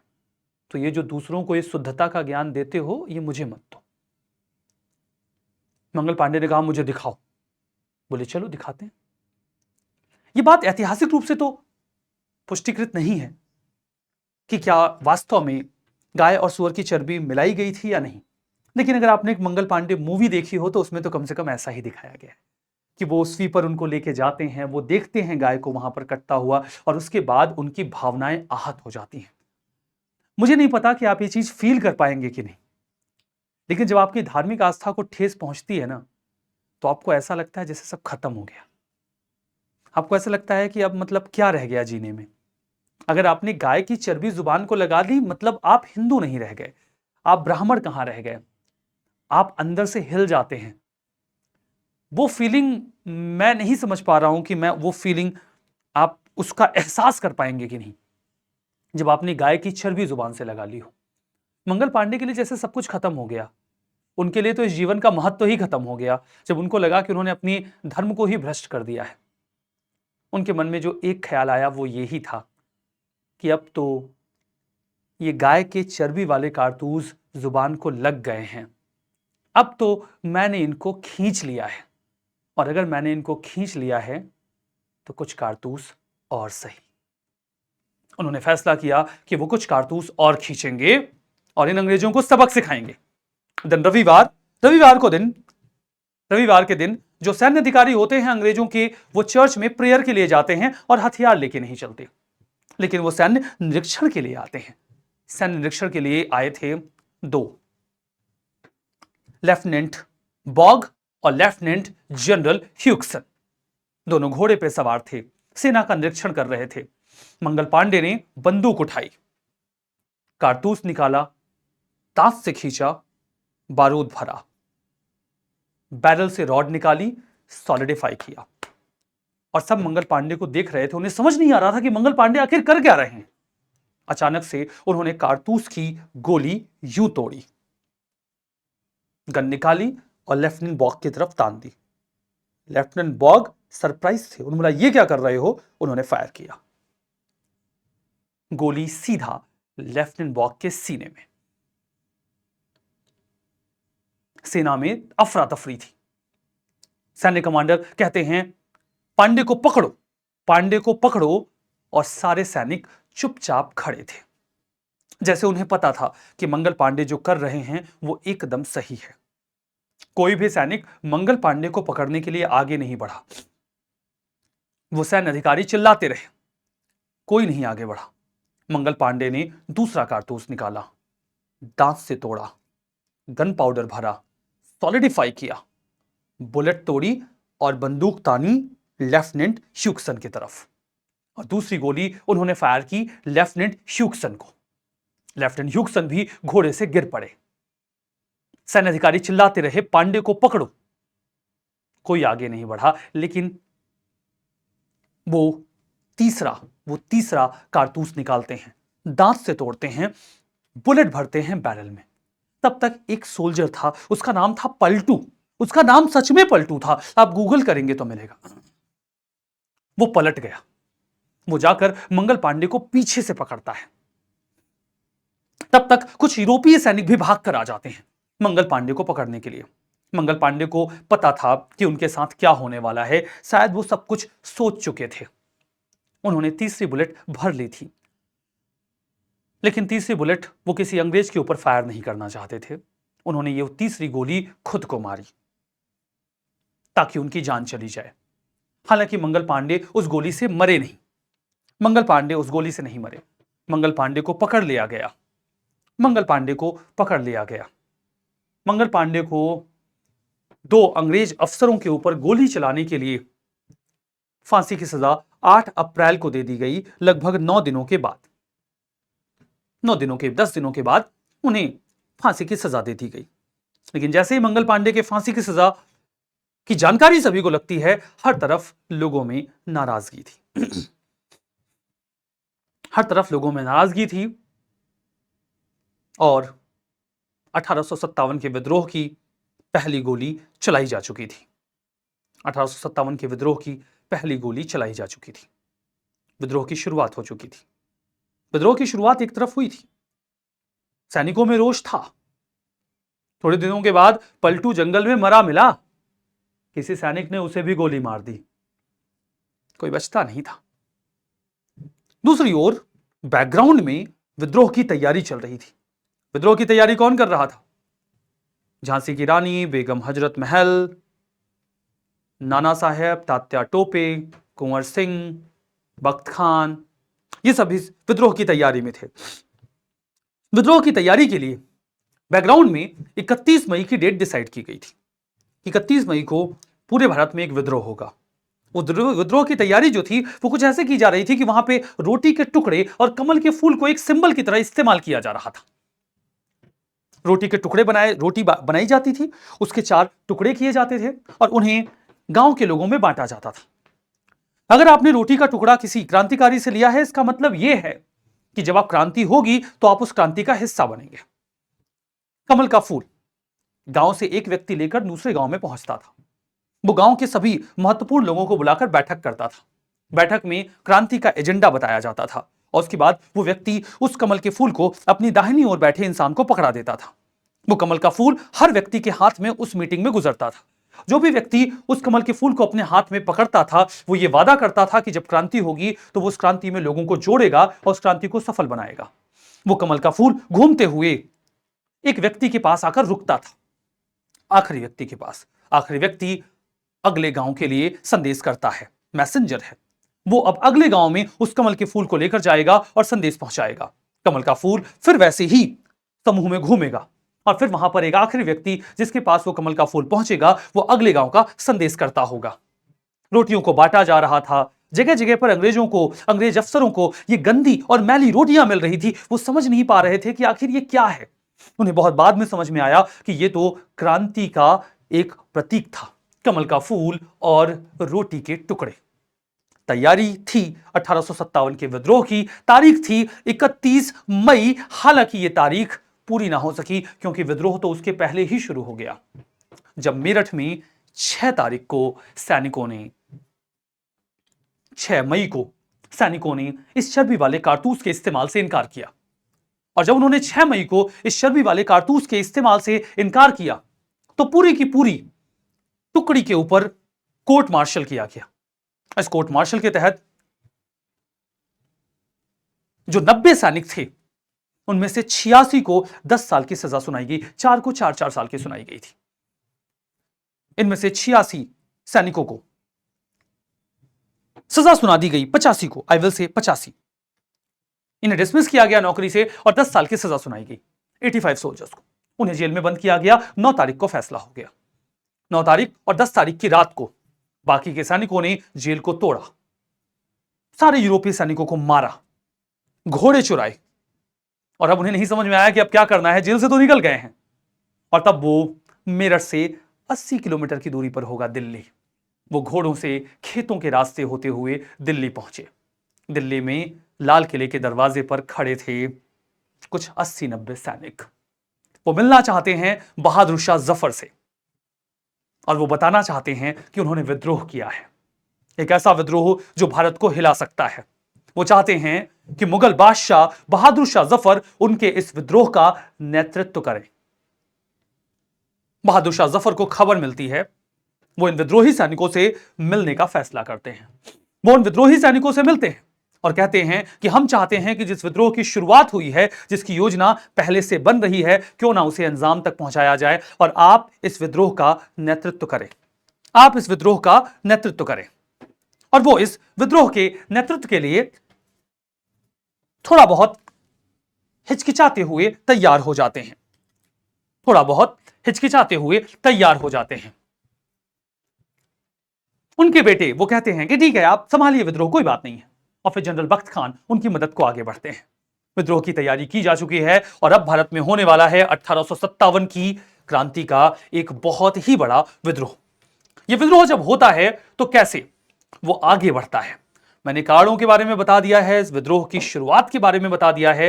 क्रांति की शुरुआत बैरकपुर छावनी से होती है, जब मंगल पांडे गोली मारते हैं दो अंग्रेज अफसरों को। मामला गाय और सुअर की चर्बी का था, वो तो हमने समझ ही लिया।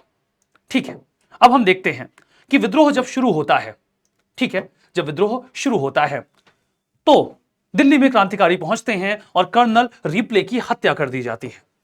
दिल्ली पर अधिकार है अब क्रांतिकारियों का। अलीगढ़, इटावा, आजमगढ़, गोरखपुर, बुलंदशहर, धीमे धीमे हर जगह विद्रोह की घोषणा की जाने लगी। सांकेतिक मुखिया के तौर पे आखिरी मुगल बादशाह बहादुर शाह जफर को चुना जाता है। जफर उनका पेन नेम था, जिसके नाम से वो कविताएं लिखा करते थे, बड़ी खूबसूरत कविताएं लिखा करते थे बहादुर शाह जफर। दिल्ली में जो स्थानीय इन्फेंट्री थी उसमें विद्रोही शामिल होने लगे। लेफ्टिनेंट विलोबी जो दिल्ली में इंचार्ज हुआ करते थे, वो विद्रोहियों का मुकाबला करने की कोशिश करते हैं लेकिन सफल नहीं होते। 82 ईयर्स ओल्ड और पावरलेस बहादुर शाह जफर को इस विद्रोह का नेता घोषित कर दिया जाता है। दिल्ली इस महान क्रांति का केंद्र बन गई और राजनीतिक एकता का स्वरूप भी बन गई। चुना गया बहादुर शाह जफर को, क्यों? क्योंकि उनके नाम और उनके नेतृत्व के ऊपर कोई भी शंका नहीं थी। सभी उन्हें अपना मुखिया मानने को तैयार थे। सिपाहियों ने इस क्रांतिकारी विद्रोह की शुरुआत कर दी थी। राजनीतिक रूप से प्रोत्साहित यह विद्रोह एक धार्मिक पहचान अवेल कर लेता है। सभी ये मानने को राजी हो जाते हैं, हिंदू और मुसलमान, कि उन दोनों के ही जो शत्रु हैं वो अंग्रेज हैं। बहादुर शाह जफर शुरू में हिचकिचाते हैं लेकिन बाद में इस विद्रोह के नेता बन जाते हैं। जल्दी ही बंगाल की लगभग पूरी सेना ने विद्रोह कर दिया। अंग्रेज इस विद्रोह से घबरा गए थे। अवध, रोहिलखंड, दोआब, बुंदेलखंड, मध्य भारत, बिहार और लगभग अधिकांश पूर्वी पंजाब इस विद्रोह की चपेट में था। अंग्रेज घबरा रहे थे, अंग्रेज घबरा रहे थे। विद्रोह में जल्दी ही आम लोग शामिल होने लगे, क्योंकि उनकी नाराजगियों के बारे में तो हमने विस्तार से बात की है।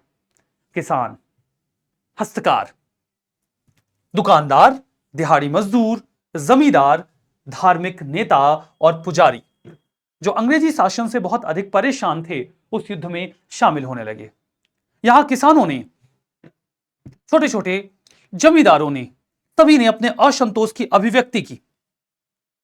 महाजनों के जो लेखे थे, जो वो ऋण दिया करते थे, उनको जला दिया गया। ब्रिटिश शासन में जो न्यायालय थे, राजस्व कार्यालय थे, राजस्व अभिलेख थे, पुलिस स्टेशन थे, उन सभी के ऊपर हमले किए जाने लगे।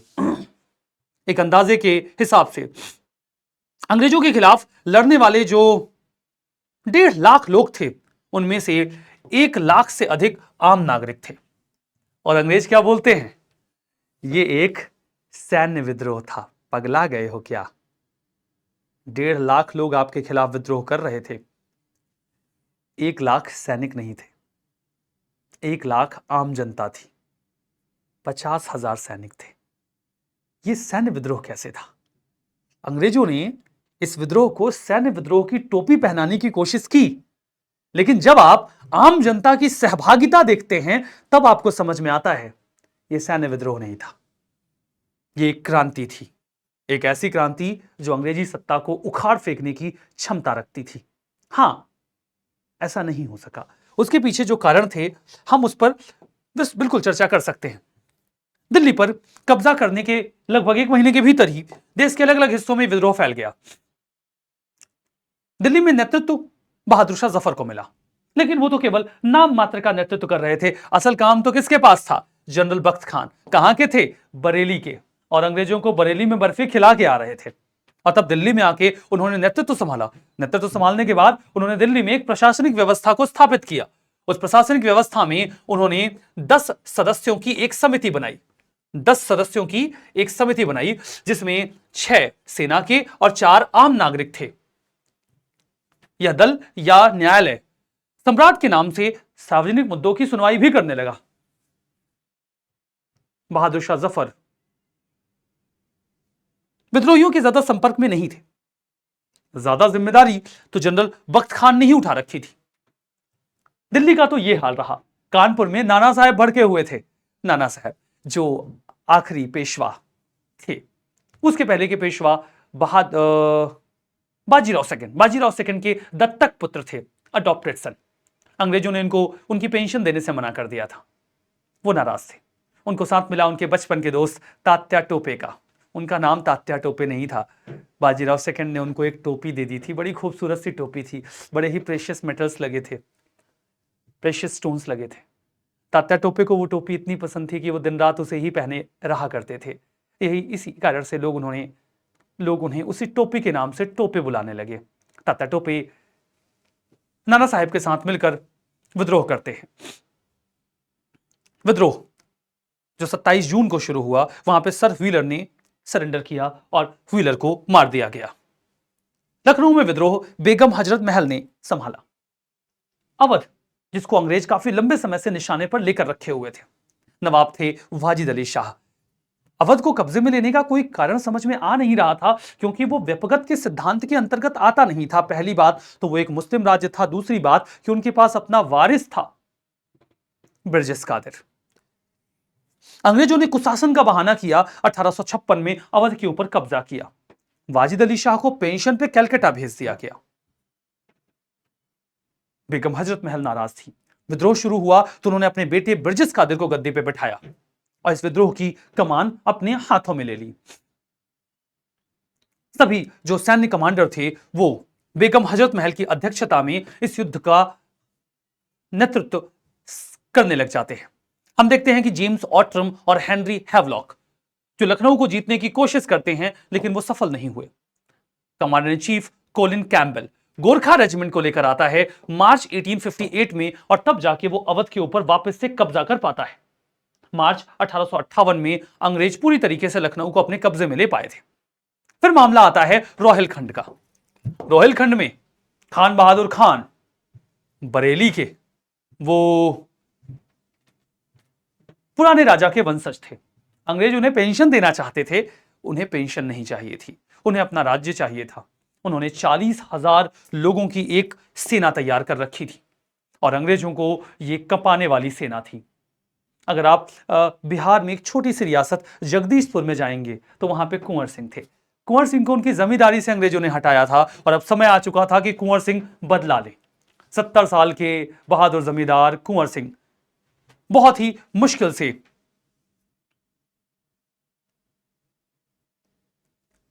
में डालते हैं अंग्रेजों को। वो दानापुर से आरा पहुंचते हैं, सैनिकों को नेतृत्व देते हैं। मामला आता है फैजाबाद का। फैजाबाद में आते हैं मौलवी अहमदुल्ला।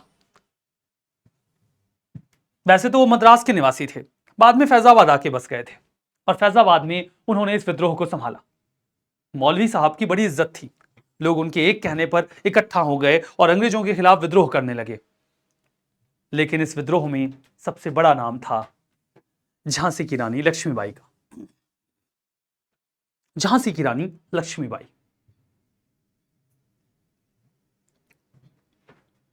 उन्होंने ऐतिहासिक नेतृत्व प्रदान किया। उनका विवाह झांसी के राजा गंगाधर राव से हुआ था। उनका नाम लक्ष्मीबाई उनके विवाह के उपरांत रखा गया।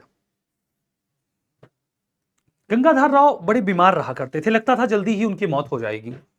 इस बात को वो समझते थे। उन्होंने अपने कजिन के बेटे आनंद राव को गोद लिया। आनंद राव को गोद लेकर उन्होंने उनका नाम दामोदर राव रख दिया। वो उनके दत्तक पुत्र बन गए। हमें पता है अंग्रेज दत्तक पुत्र मानते नहीं थे। उन्होंने आनंद राव को, जो कि नाम दामोदर राव के नाम से दत्तक पुत्र बने थे, उन्होंने गंगाधर राव के मरने के बाद उन्हें राजा मानने से मना कर दिया। 1854 में झांसी के ऊपर कब्जा कर लिया गया। यहां तक कि झांसी की रानी लक्ष्मीबाई को उनके महल से भी निकाल दिया गया। उन्हें पास के एक रानी महल में भेज दिया गया। 1857 का विद्रोह हुआ तो विद्रोह झांसी में भी शुरू हुआ। वहां पे जो कुछ यूरोपीय थे, ब्रिटिशर्स, वो रानी महल में विद्रोहियों से बचने के लिए छुपे। रानी ने उन्हें बचाने की कोशिश की, लेकिन विद्रोही महल में घुस गए। उन्होंने इन सभी यूरोपियों को निकाला और जान से मार दिया। अंग्रेजों ने सारा ठीकरा झांसी की रानी के ऊपर फोड़ दिया, ये बोल के कि झांसी की रानी ने ही उन सैनिकों को और बाकी के लोगों को मरवाया है, जबकि उनका इसमें कोई हाथ नहीं था। रानी को लगा कि अंग्रेज कोई भले आदमी तो है नहीं, ये जानबूझकर चीजों को उकसा रहे हैं। उन्होंने कहा कि ठीक है, अब जो हो गया सो हो गया, अब समय आ चुका है कि अंग्रेजों को सबक सिखाया जाए। और तब उन्होंने एक वॉर क्राई, एक स्लोगन रेस किया, और वो स्लोगन था, मैं अपनी झांसी नहीं दूंगी। ये एक इमोशनल स्लोगन था, तब ऐसा चलता नहीं था ना। भला किसी राजा ने कहां कहा, किसी रानी ने कहां कहा कि झांसी उनकी है और वो किसी बाहर वाले को नहीं देंगी। झांसी के लोगों के लिए, सोल्जर्स के लिए, कमांडर्स के लिए एक इमोशनल अपील थी कि उनके पास कोई है जो झांसी को अपना मानता है और अंग्रेजों को नहीं देना चाहता। सभी झांसी की रानी के नेतृत्व में इकट्ठा हो गए। ओरछा के राजा ने हमला किया झांसी की रानी की कमजोरी का फायदा उठा के, लेकिन झांसी की रानी ने उन्हें भी सबक सिखाया। अंग्रेजों ने झांसी के ऊपर हमला किया, रानी ने बहादुरी से सामना किया। यह तस्वीर है जब झांसी की रानी झांसी खो देती हैं और वहां से निकलकर भागती हैं, अपने बेटे दामोदर राव को पीठ पर बांधती हैं, एक हाथ से घोड़े की कमान और एक हाथ में तलवार, पीठ पर दामोदर राव। वो अंग्रेजों का सर काटते हुए झांसी से बाहर निकलती हैं। तब तक कानपुर में अंग्रेजों का कब्जा हो चुका था। कानपुर से तात्या टोपे झांसी की रानी के पास आ गए थे। उन्होंने कहा कि हम अंग्रेजों का सामना करेंगे। झांसी की रानी ने कहा, हमें मदद चाहिए।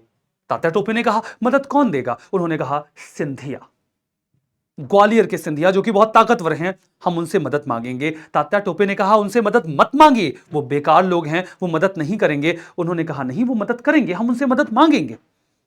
वो सिंधियास से मदद मांगने जाती हैं। सिंधियास ने अंग्रेजों के साथ पहले ही बातचीत कर ली थी और वो इस युद्ध में शामिल होने से मना कर देते हैं। वो इस युद्ध में शामिल होने से मना कर देते हैं, वरन वो झांसी की रानी के खिलाफ युद्ध भी लड़ते हैं, जिसमें वो हार जाते हैं। जयजीराव सिंधिया तब राजा हुआ करते थे।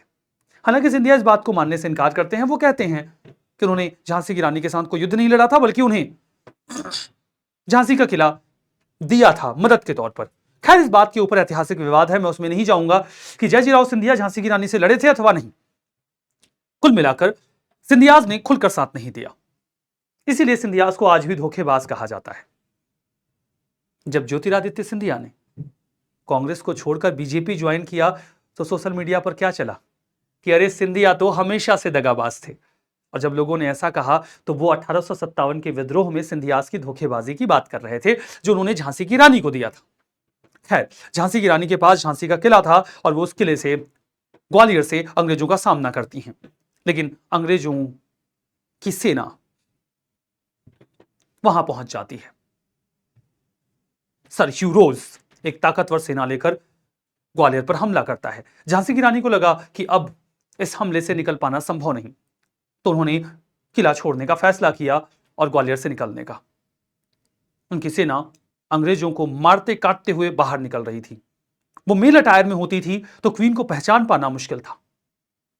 उन्हें पहचान पाते थे इस आधार पर कि वो जहां कहीं पर भी होती थी, उनके आसपास कुछ सैनिक होते थे, 20-25, जो बाकी के सैनिकों को रानी तक जाने से रोकते थे। ह्यू रोज एक बार झांसी की रानी के नजदीक जा पाया था और वो डिस्क्राइब करता है कि उन्होंने किसी भी विमेन को इतनी बहादुरी से लड़ते हुए कभी नहीं देखा था।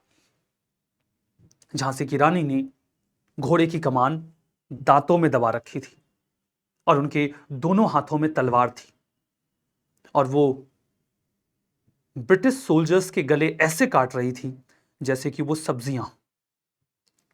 घोड़े की कमान दांतों में और दोनों हाथों में तलवार, और वो ब्रिटिश सोल्जर्स को मारते हुए आगे बढ़ रही थी। हीरोज ने कोशिश की उनके पास जाने की, लेकिन उनके आसपास के सैनिकों ने हमला किया हीरोज के ऊपर और उसे पीछे हटना पड़ा। उसने कभी भी एक विमेन को इतनी बहादुरी से लड़ते हुए नहीं देखा था। And that is the reason कि वो कहता है, here lay the women who was the only man among the rebels. ये वो विमेन है जिन्हें मैं एकमात्र मैन यानी कि पुरुष मानूंगा जो इस विद्रोह में लड़ी थी। झांसी की रानी आगे चल के घायल होती हैं और वो पास के एक मंदिर में जाती हैं। मंदिर को उनके सोल्जर्स घेरते हैं उन्हें बचाने के लिए, और सैनिक जो अंग्रेजों के थे वो हमला करते हैं। मंदिर के पुजारी उनके पास आते हैं। वो इतनी ज्यादा घायल थी कि वो बचती नहीं।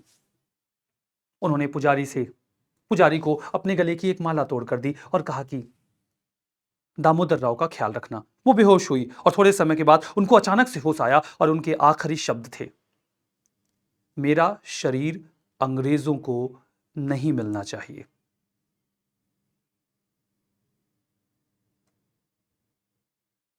इतना बोलने के बाद झांसी की रानी की मौत हो जाती है। पुजारियों ने आनन फानन में मंदिर में ही लकड़ी इकट्ठा की, उनके शरीर को रखा और उनका दाह संस्कार कर दिया। संस्कार तो नहीं कह पाएंगे क्योंकि जो संस्कार की अनुष्ठान होते हैं उन्हें पूरा नहीं किया गया था। उनके शरीर को जला दिया गया। थोड़े समय के बाद अंग्रेजों ने रानी के सोल्जर्स को मार दिया। वो मंदिर में घुसे और उन्हें मिली रानी के शरीर की राख। इस तरीके से उन्होंने इतिहास में अपना नाम दर्ज कर लिया। और तब सुभद्रा कुमारी चौहान लिखती हैं, खूब लड़ी मर्दानी वो तो झांसी वाली रानी थी। इस तरीके से झांसी में अंग्रेजों ने विद्रोह को कुचल दिया और झांसी की रानी इस युद्ध में शहीद हो गई। कानपुर में नाना साहेब की मदद करते हैं तात्या टोपे और बाद में वो झांसी की रानी के साथ आ जाते हैं। फिर नाम आता है बागपत में उत्तर प्रदेश में शाहमल का। बड़ौत परगना में एक ग्रामीण थे। उन्होंने लोगों को अंग्रेजों के विरुद्ध प्रेरित किया। उन्होंने सरकारी भवनों के ऊपर कब्जा किया, पुलों को बर्बाद कर दिया, सरकारी क्षेत्रों के ऊपर कब्जा कर लिया। और जो वहां पर हम देखते हैं कि ब्रिटिश मुख्यालय हुआ करता था वो पूरी तरीके से उनके कब्जे में आ गया। सिंचाई विभाग का एक बंगला था, वही उनका मुख्यालय बना। वहीं से शाहमल अपने विद्रोह को संचालित करते हैं। बाद में शाहमल को एक अंग्रेज अधिकारी डनलप जान से मार देता है। उनके शरीर को क्षतिग्रस्त किया जाता है। उनके शरीर को से उनके सिर को अलग किया जाता है और सार्वजनिक रूप से आम जन को डराने के लिए लटका दिया जाता है। बाद में विद्रोह का दमन कैसे होता है? अंग्रेजी सरकार थोड़े समय के लिए घबरा गई थी। एक बहुत बड़ा क्षेत्र था जो इस विद्रोह के उपरांत अंग्रेजों के कब्जे से बाहर निकल गया था। कैनिंग ने बाहर से सेनाएं मंगवाई। इलाहाबाद में क्रांति को बहुत ही बर्बर तरीके से कुचला गया। जिस क्रांतिकारी को जहां पकड़ा गया वहीं गोली मार दी गई या आसपास के किसी भी पेड़ पे लटका दिया गया, और लटकाने के बाद उनके शवों को उतारा नहीं गया। उन्हें पब्लिक डिस्प्ले के लिए छोड़ दिया गया ताकि लोगों के अंदर डर आए, लेकिन इससे लोगों का गुस्सा भड़क रहा था। कमांडर चीफ जनरल एंसन अपनी रेजिमेंट्स को आदेश देता है। फिरोजपुर, जालंधर, फुलवर, अंबाला, इन सभी में अंग्रेजों ने बहुत ही निर्ममता से क्रांतिकारियों को मारा। सैनिक नियमों का उल्लंघन करने वाले सिपाहियों को तोपों के मुंह पर बांधा गया और उन्हें ब्लो कर दिया गया, उड़ा दिया गया। कहा जाता है कि जब तक तोप के गोलों की आवाज कान तक पहुंचती थी तब तक वो सैनिक मर चुके होते थे। क्यों? क्योंकि आवाज से पहले वो गोले शरीर को हिट करते थे। पंजाब में जो विद्रोही सैनिक थे उन्हें घेर कर जिंदा जलाया गया। अंग्रेजों ने बड़ी बर्बरता से इस विद्रोह को कुचला। बहादुर शाह जफर को गिरफ्तार किया गया। उनके बेटों को विलियम हडसन ने गोली मारी लाल दरवाजे के पास, जिसे चांदनी चौक में खूनी दरवाजा भी कहा जाता है। उनके बेटों और एक ग्रैंडसन को, नाती को, गोली मारने के बाद पॉइंट ब्लैंक पर उनके कपड़ों को उतारकर अपमानित करते हुए लाल दरवाजे पर बिना कपड़ों के लटका दिया गया और उनके शवों को 3 दिनों तक सड़ने दिया गया ताकि वो ये दिखा सकें कि वो कितनी निर्ममता से विद्रोह का अंत करेंगे। बहादुर शाह जफर को रंगून भेज दिया गया, बर्मा में, भारत से बाहर, और उनकी मौत 1861-62 में वहीं हुई। वो आखिरी मुगल बादशाह बने। वो एकमात्र ऐसे मुगल बादशाह बने जिनको भारत में नहीं दफनाया गया। वो अपने मरने से पहले खुद के लिए लिखते हैं, कितना था बदनसीब जफर कुएयार में, 2 गज जमी भी ना मिली कब्र के लिए। कुएयार मतलब अपनी सरजमी। सारे मुगल बादशाह भारत को ही अपनी सरजमी मानते थे। क्रांति में सिख रेजिमेंट ने अंग्रेजों की मदद नहीं की होती तो शायद ये युद्ध उनके लिए मुश्किल होता। क्रांतिकारी में इस क्रांति के दमन में अंग्रेज इसलिए भी सफल रहे क्योंकि ये अलग अलग जगह पर अलग अलग समय में हुआ। उन्होंने विद्रोह को कुचल दिया। जॉन निकोलसन बुरी तरीके से घायल हुआ था इस युद्ध को कुचलते वक्त, और उसने वहीं पर दम तोड़ दिया था। 1859 तक अंग्रेजों ने भारत के ऊपर अपनी सत्ता को पुनर्स्थापित कर लिया। अब सवाल आता है कि विद्रोह असफल क्यों हुआ?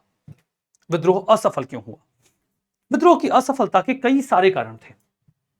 अगर आप कारणों के ऊपर चर्चा करें तो पहला, सभी वर्गों ने इसमें सहभागिता नहीं दिखाई। जो मध्यम वर्ग था वो इस युद्ध को ऐसे देखता था कि ये युद्ध उन्हें आधुनिकता की ओर नहीं लेकर जाएगा। वो इसको रिग्रेसिव मानते थे। मुझे लगता था कि युद्ध सफल हो गया तो क्या होगा, पुनः मुगल सत्ता स्थापित कर दी जाएगी। अंग्रेजों की सत्ता में उन्हें आधुनिकता दिखती थी। उन्हें लगता था ये क्रांति उस आधुनिकता से उन्हें पीछे ले जाएगी, तो उन्होंने इस क्रांति का समर्थन नहीं किया। कई सारे भारतीयों ने तो अंग्रेजों का साथ दिया। पटियाला के राजा, सिंध और अन्य सिख सरदार, कश्मीर के महाराजा, ग्वालियर के सिंधिया, इंदौर के होलकर, ये सब इस विद्रोह में शामिल ही नहीं हुए। दक्षिण भारत तो इससे प्रभावित ही नहीं हुआ। ये संगठित विद्रोह नहीं था, इसमें विचारधारा भी एक नहीं थी। आप फ्रेंच रिवॉल्यूशन देखिए, जहां पे स्वतंत्रता, समानता और भ्रातृत्व के नारे के साथ विद्रोह लड़ा गया। वहीं अमेरिकी क्रांति को देखिए, जहां पर प्रतिनिधित्व नहीं तो कर नहीं, नो टैक्सेशन विदाउट रिप्रेजेंटेशन के स्लोगन के साथ विद्रोह किया गया। भारत में ऐसी कोई विचारधारा नहीं थी। विद्रोही अलग अलग समस्याओं और वर्तमान राजनीति का प्रतिनिधित्व कर रहे थे। झांसी की रानी को अपना राज्य चाहिए था, बेगम हजरत महल को, ब्रिजेश कादिर को गद्दी पे बिठाना था, नाना साहब को अपनी पेंशन चाहिए थी, कुंवर सिंह की जमींदारी गई थी। सभी लोग अपने अपने हितों के लिए लड़ रहे थे। भारत में आधुनिक राष्ट्रवाद की कमी थी, तो लोग अपने हितों पर ही फोकस कर रहे थे।